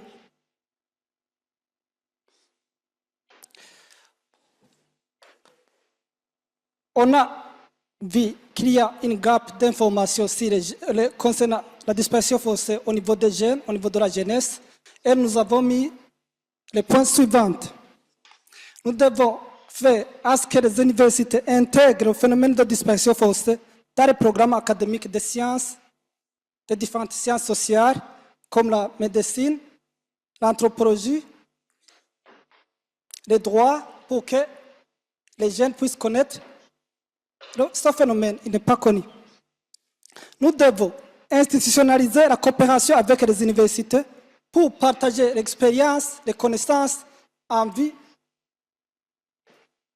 de faire connaître les phénomènes dans tous les pays au même niveau, au même degré, pour que nous puissions faire face avec des connaissances à même longueur d'onde. Nous devons faire le plaidoyer pour que les universités, les pays, pour garantir tous ces objectifs que vous avez émis ici, pour que nous puissions faire à ce que les jeunes puissent continuer ce combat, même après qu'il y ait des transmissions de connaissances dans différentes régions. Merci. Thank you so much. Let me reintroduce myself. My name is Aisha. I'm representing my country as a victim and a human rights defender. First of all, I would like to congratulate the organizers and participants of the First World Congress. I hope we can together achieve for a world against enforced disappearances and end to this crime. Young people are the agents of change. Let us clarify that. I quote the extraordinary example of Bangladesh. Last year, we saw change from our own eyes. We saw people that were young, united and powerful. They could achieve everything in the world. We need second liners to carry the flame of enforced disappearances, the fight against enforced disappearances, and that's why young people are so important at the cause of this. We come to a conclusion of actionable items that we can do to achieve this network of youth against enforced disappearances. Number one action item is to establish a digital advocacy campaign and awareness platform. It can be a digital platform like a website, which will have a database of youth organizations, student unions, organizations working against enforced disappearances in different regions. It will also give voice to the victims of enforced disappearances that are fighting the battle in their countries, in the form of publications, testimonies, and podcasts. They can do joint campaigns and commemorate and live the memory of their disappeared loved ones. The second actionable item that I would like to mention is to draft a global youth strategy for the fight against enforced disappearances with young people at the heart and core of the struggle, which can include trainings, awareness sessions, events, summer camps of young people that are fighting against enforced disappearances globally. These solidarity events can also include mentoring sessions. Also, we'd like to suggest that there should be an intergenerational dialogue in the next Second World Congress against enforced disappearances. Young voices are at the center of change, and they should be also involved in the decision-making processes. So we request that this strategy would also include the voices of young people across the globe at the decision-making level. Quiero aprovechar estos 4 minutos para inspirar a esta pareja de jóvenes a la acción, pero a la acción de formación, organización y capacitación para retomar la bandera de la búsqueda de verdad, de la búsqueda de justicia en los temas de desaparición forzada. Es inspirador verlos, y les digo con esta claridad, porque nosotras, desde el COFADE, Honduras, además debo decir Berto Oliva de Honduras, nuestra fuerza, porque ya miran lo que tenemos encima, son las juventudes organizadas. Hemos trabajado a nivel nacional la construcción de redes de defensores de derechos humanos y la construcción de jóvenes embajadores y embajadoras de la memoria, porque estamos conscientes y seguras que la ruta es el camino para que no digamos relevo generacional, porque estamos conscientes que ya nos llega el atardecer. Pero antes de eso, que sean ustedes en el mundo, nosotros ya hemos iniciado en Honduras con estas 2 redes, y no es una cuestión de solo pensarlo y pasarnos a través del WhatsApp, no, es capacitarlos, organizarlos, formarlos para que adquieran la conciencia sobre la importancia de la memoria. ¿Qué pasa para los familiares de los desaparecidos y desaparecidas? ¿Cómo nos toca vivir a las familias?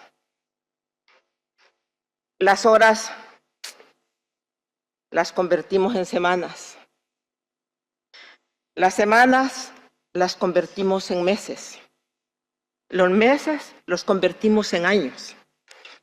Y así transcurre el tiempo y con el tiempo la vida. Pero una de nuestras apuestas es darle, y podemos decir misión cumplida, es darle vida a los y a los detenidos desaparecidos. ¿Cómo lo hemos logrado después de 43 años ya?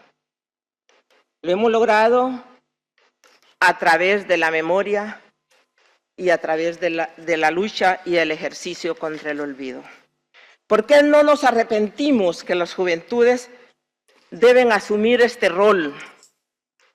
Sé que en este salón está la ministra de Derechos Humanos de nuestro país. Sé que está la embajadora acreditada aquí de nuestro país. Son 2 personas jóvenes que tienen compromiso y entendimiento de ese caminar de búsqueda de verdad y búsqueda de justicia. Y para ello, nosotras, ya voy con los 4 minutos, y para ello, nosotras hemos trabajado y queremos aquí socializarlo para que construyamos, si no se nos aprueba, una red de acción, un nivel de incidencia, la ley de cumplimiento de las obligaciones internacionales de los derechos humanos con las víctimas de la doctrina de seguridad nacional 1980-1993. Y esto lo decimos así, porque el pasado no podemos dejarlo en el pasado. El pasado hay que traerlo al presente y es de la única forma que podemos construir futuros. Salud y demás hasta decirles gracias por el espacio, pero gracias por darle vida de nuevo a la lucha contra el olvido. Gracias. Thank you very much, Berta.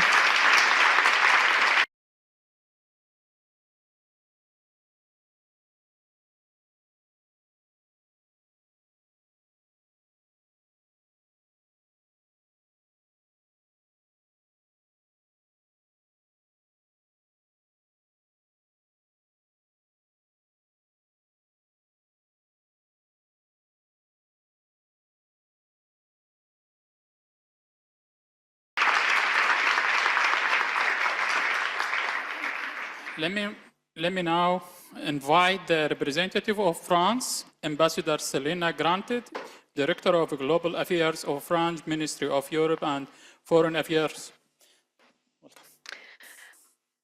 Excellences, Mesdames et Messieurs, membres de la société civile, familles de disparus, experts et universitaires, je me sens très honorée d'intervenir en clôture de ce premier congrès mondial sur les disparitions forcées. Je me sens surtout très humble d'intervenir après vous, Madame, après votre témoignage de victimes et de familles de disparus.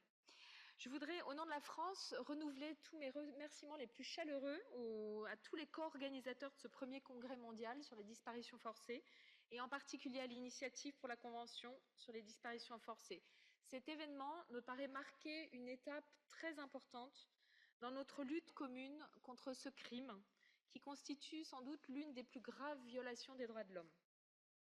Pour citer Nelson Mandela, la lutte contre l'impunité est essentielle pour garantir les droits de l'homme et la dignité de chaque individu. Sans justice, il ne peut y avoir de paix durable. Il me semble que ce congrès participe très directement de cette lutte contre l'impunité mentionnée par Nelson Mandela. En tant que coparrain de ce congrès, la France réaffirme son engagement indéfectible dans la lutte contre les disparitions forcées, ainsi que dans la quête de vérité, de justice et de réparation pour les victimes et leurs familles. Cette mobilisation doit être globale, inclusive, permanente. Les disparitions forcées sont non seulement un crime contre les individus, mais ils sont aussi une atteinte à la dignité humaine. Ces atteintes ne peuvent rester impunies, elles demandent une réponse adéquate qui soit centrée sur les droits de l'homme. J'ai eu l'honneur de servir à Damas avant le début de la guerre dans ce beau pays. C'est une expérience qui aujourd'hui encore marque mon engagement. Et à ce titre, je voudrais souligner le témoignage de Taher Hijazi, qui est un lauréat de l'initiative Marianne, qui est un programme français qui vise à accueillir les défenseurs des droits humains un peu partout dans le monde.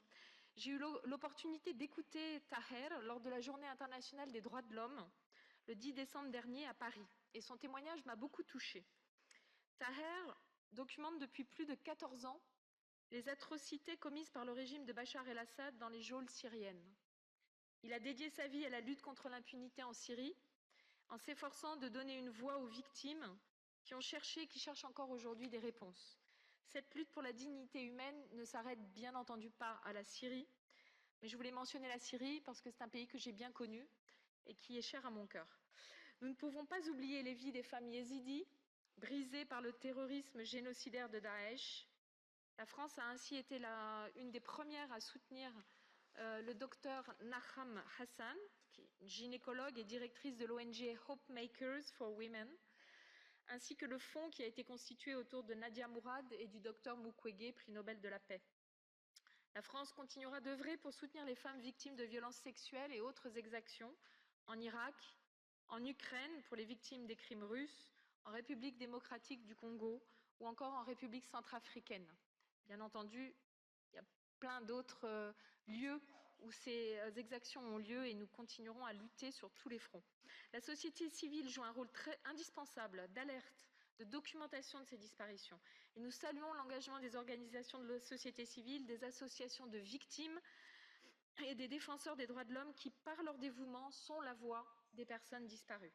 Nos échanges de ces derniers jours ont souligné la nécessité de renforcer la coordination entre les acteurs, et ce, dans toutes les régions du monde, en Afrique en particulier, où les disparitions forcées sont sous-documentées. Le commissaire Saul l'a rappelé, il est urgent de soutenir la structuration des associations locales en un réseau régional qui soit capable de porter haut la voix des victimes et de leurs proches. La France entendra contribuer à cet effort de structuration de ce réseau à l'échelon du continent africain. Nous devons aussi compter sur la jeunesse, ça vient d'être dit. La jeunesse est cruciale pour dynamiser les efforts collectifs et surtout pour assurer leur pérennité. Nous soutiendrons aussi la création de ce réseau mondial de jeunes contre les disparitions forcées, afin d'offrir une plateforme pour échanger, unir leurs actions et promouvoir des initiatives innovantes. Nos instituts culturels français, nos postes diplomatiques joueront aussi un rôle clé dans cette sensibilisation à cette cause. Ils organiseront des événements sur les disparitions forcées. Ça a déjà été le cas, mais ça le sera encore en Colombie, en Irak, en Côte d'Ivoire ou encore en Bangladesh, lors des Journées internationales des victimes des disparitions forcées le 30 août ou pour la Journée internationale du droit à la vérité le 24 mars. Et nous espérons ainsi toucher un public le plus large possible et contribuer à une prise de conscience globale. Ce congrès est un appel à l'action, une occasion unique d'envoyer un signal clair de notre détermination commune à mettre fin à ces crimes à l'échelle globale. Merci à toutes et à tous pour votre participation, pour votre engagement qui sont indispensables au succès de nos efforts collectifs. Je vous remercie de votre attention.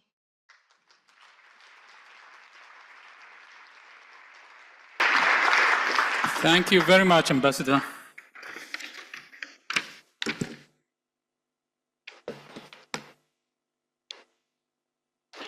Before I call Mr. Emmanuel Digo, I would like to name all the 6 actions.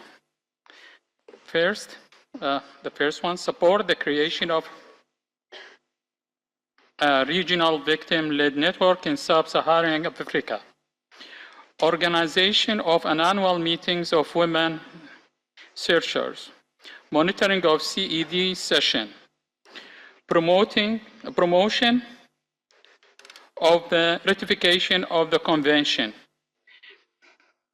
Strengthening the capacity of civil society organizations to engage with the UN mechanism. Building an international youth network against the enforced disappearances. Thank you very much. Ladies and gentlemen, please welcome Professor Emmanuel Digo before our goodbye coffee. Thank you very much.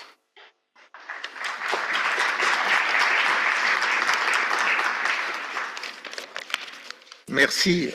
Bonjour à tous et à toutes. Je vais commencer par le plus facile et le plus agréable, c'est-à-dire de remercier tous les participants et tous ceux qui ont contribué au succès de cette réunion. Tout à l'heure, Claire Caléjon a présenté son équipe, mais elle ne s'est pas présentée elle-même et je crois qu'il faut vraiment la remercier. Depuis le début, elle a été la clé de l'organisation du congrès. Et j'ajoute qu'on n'a pas cité non plus Marina Eudes, qui est la trésorière de l'initiative et qui a contribué également très activement, y compris dans les dernières heures, au succès de cette réunion.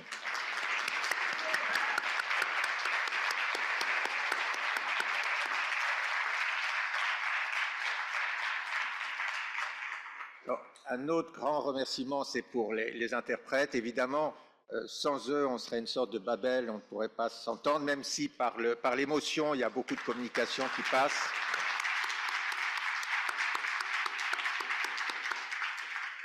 Et puis, je le dis tout de suite pour ne pas oublier, certains participants souhaitent une photo de famille dans le hall après la clôture du congrès. Donc, si vous voulez bien vous regrouper dans le hall tout à l'heure, ça sera formidable.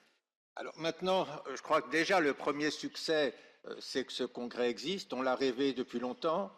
Tout à l'heure, quelqu'un m'a dit que Nicole Questio, dans les années 70, quand la sous-commission des droits de l'homme commençait à se penser sur le problème des disparitions forcées avec le plan Condor, elle souhaitait un congrès mondial sur les disparitions forcées. Aujourd'hui, on a ce congrès. Réunir tant de monde avec tant d'expériences douloureuses, tant d'engagements courageux venant de tous les coins du monde, et je crois qu'on a eu vraiment une richesse, une intensité de participation remarquable. C'est déjà un succès en soi. Des messages forts sont passés, des contacts ont été établis ou réétablis, parce que chacun travaille un peu en silo, faute de moyens, faute d'interaction. Et donc, de réunir tout le monde pour des échanges pendant 2 jours, c'est quelque chose qui est déjà un acquis. Et puis, des engagements ont été pris, alors pas seulement des pledges, des commitments, et je crois qu'il faudra un suivi très, très vigilant de ces engagements pour que ces promesses ne soient pas vaines. Alors, j'espère qu'il y aura un deuxième congrès, certains l'ont annoncé, nous l'espérons tous, il faudra voir les délais, mais je crois que dès maintenant, il faut se mobiliser pour que l'intensité de nos échanges soit prolongée par des médias. J'espère qu'on aura un site dédié qui pourra continuer à permettre de mettre des documents en ligne, de mettre des informations, contribuer à enrichir mutuellement notre avoir partagé. En tout cas, cette mobilisation collective, elle doit durer. Je voudrais revenir simplement sur quelques idées que j'avais énoncées à l'ouverture. J'avais parlé de continuité. Il y a une continuité des engagements, une continuité des efforts. Tout à l'heure, Marie-Hélène Bacalso a cité l'ambassadeur Bernard Kessedjian, qui avait présidé le groupe de travail sur les négociations et qui a joué un rôle décisif pour accélérer l'adoption de la Convention. Hier, Isabelle Rome a cité le rôle de Louis Joinet, qui est un exemple pour nous tous. Je crois que ces noms résonnent dans nos cœurs. Mais il y a aussi une continuité des drames et des tragédies. Et on a bien vu que le passé ne passe pas, le passé pèse sur les présents de toutes les manières. Et le comité des disparitions forcées, même s'il est compétent seulement pour les États à partir de l'entrée en vigueur de la Convention à leur égard, a pris la mesure de cette dimension du passé dont les conséquences sont présentes, sont très présentes et très lourdes. Et ça, c'est quelque chose d'essentiel.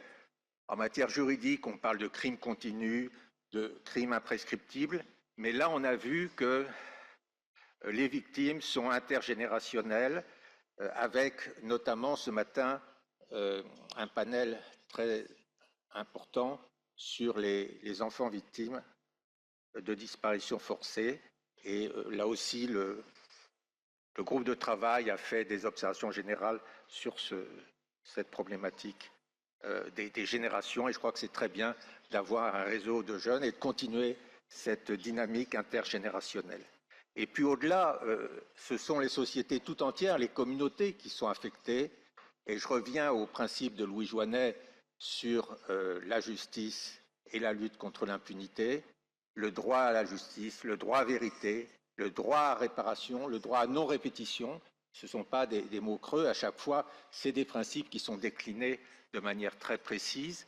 Et ce qui est important aussi aux Nations Unies, c'est que sur la base de ces principes, vous avez un mandat de rapporteur spécial.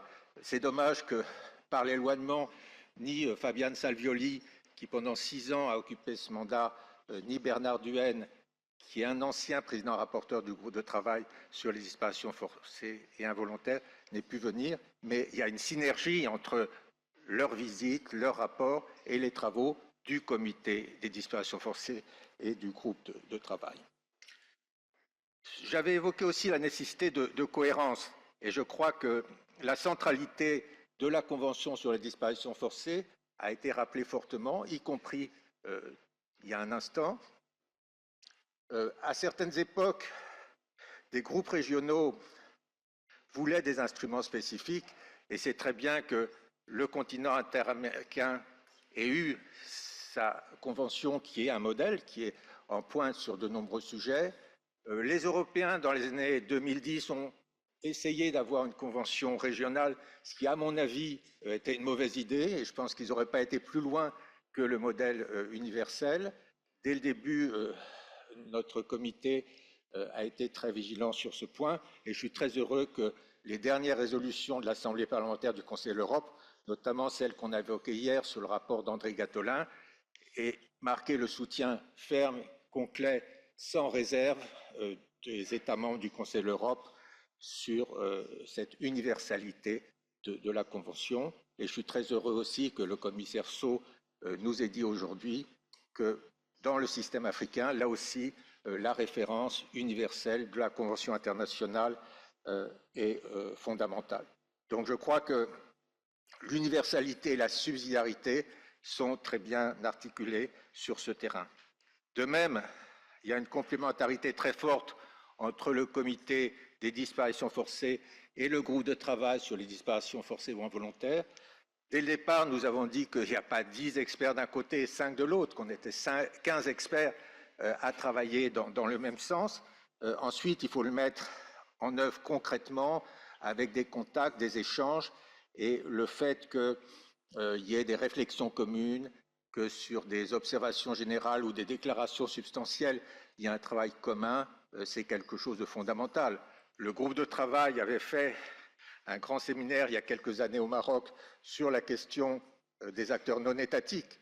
L'article 3 de la Convention, je crois qu'il faudrait que cette clarification soit prolongée et qu'on sache comment l'implication des acteurs non étatiques dans le crime de disparition forcée peut être pris en compte. Et je crois que sur ce terrain, il faut que le comité et le groupe de travail, évidemment, aient un même discours, une même vision. J'ajoute qu'il y a aussi une spécificité de la Convention sur les disparitions forcées qui, on l'oublie souvent, est une grande avancée dans le droit international positif.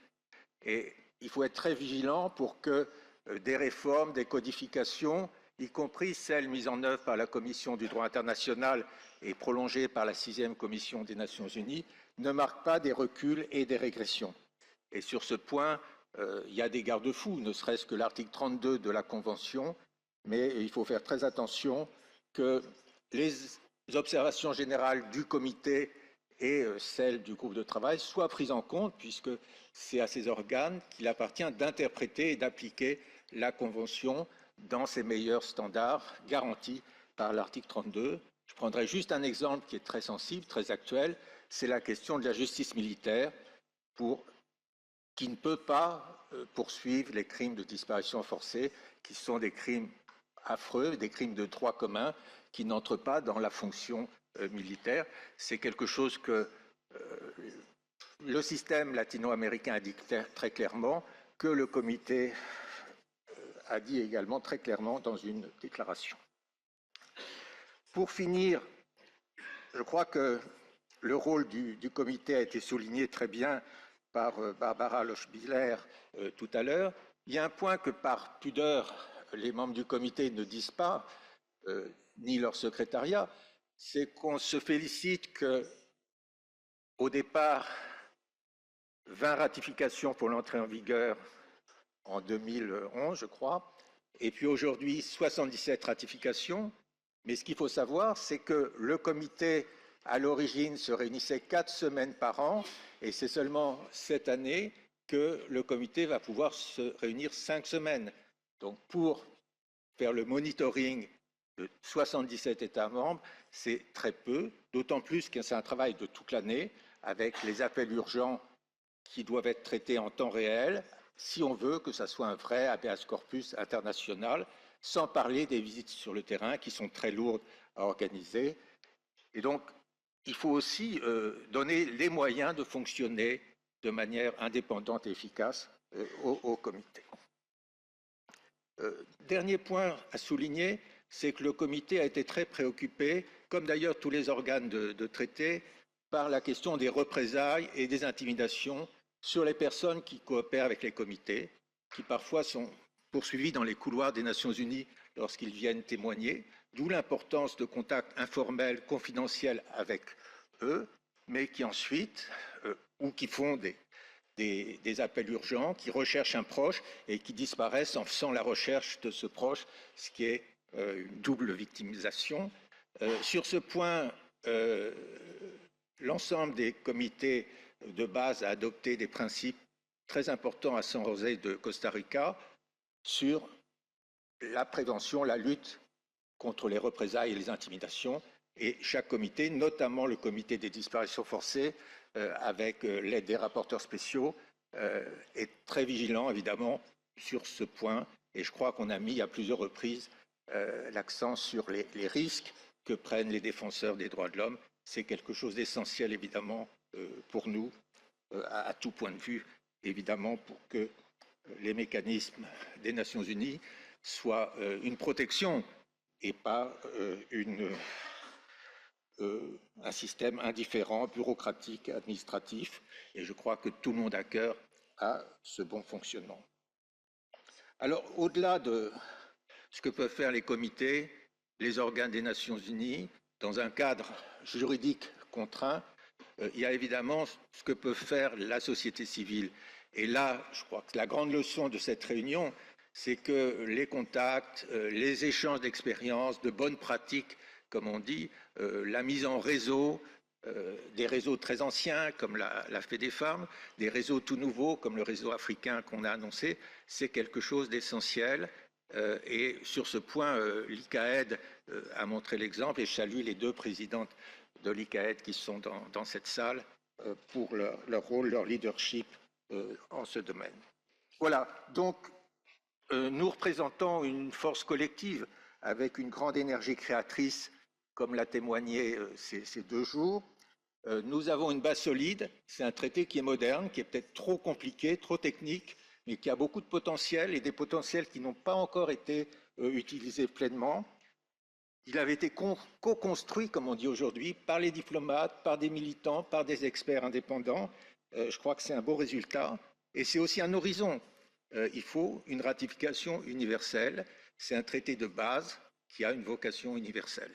Et ce n'est pas seulement pour faire nombre, c'est parce que tous les pays doivent être concernés. Il y a des mécanismes de coopération juridique qui sont importants, des mécanismes de prévention, de solidarité qui sont importants, mais aussi parce que nous sommes tous concernés. C'est notre humaine condition, notre humanité commune qui est en cause. Merci, bon courage et rendez-vous à très bientôt.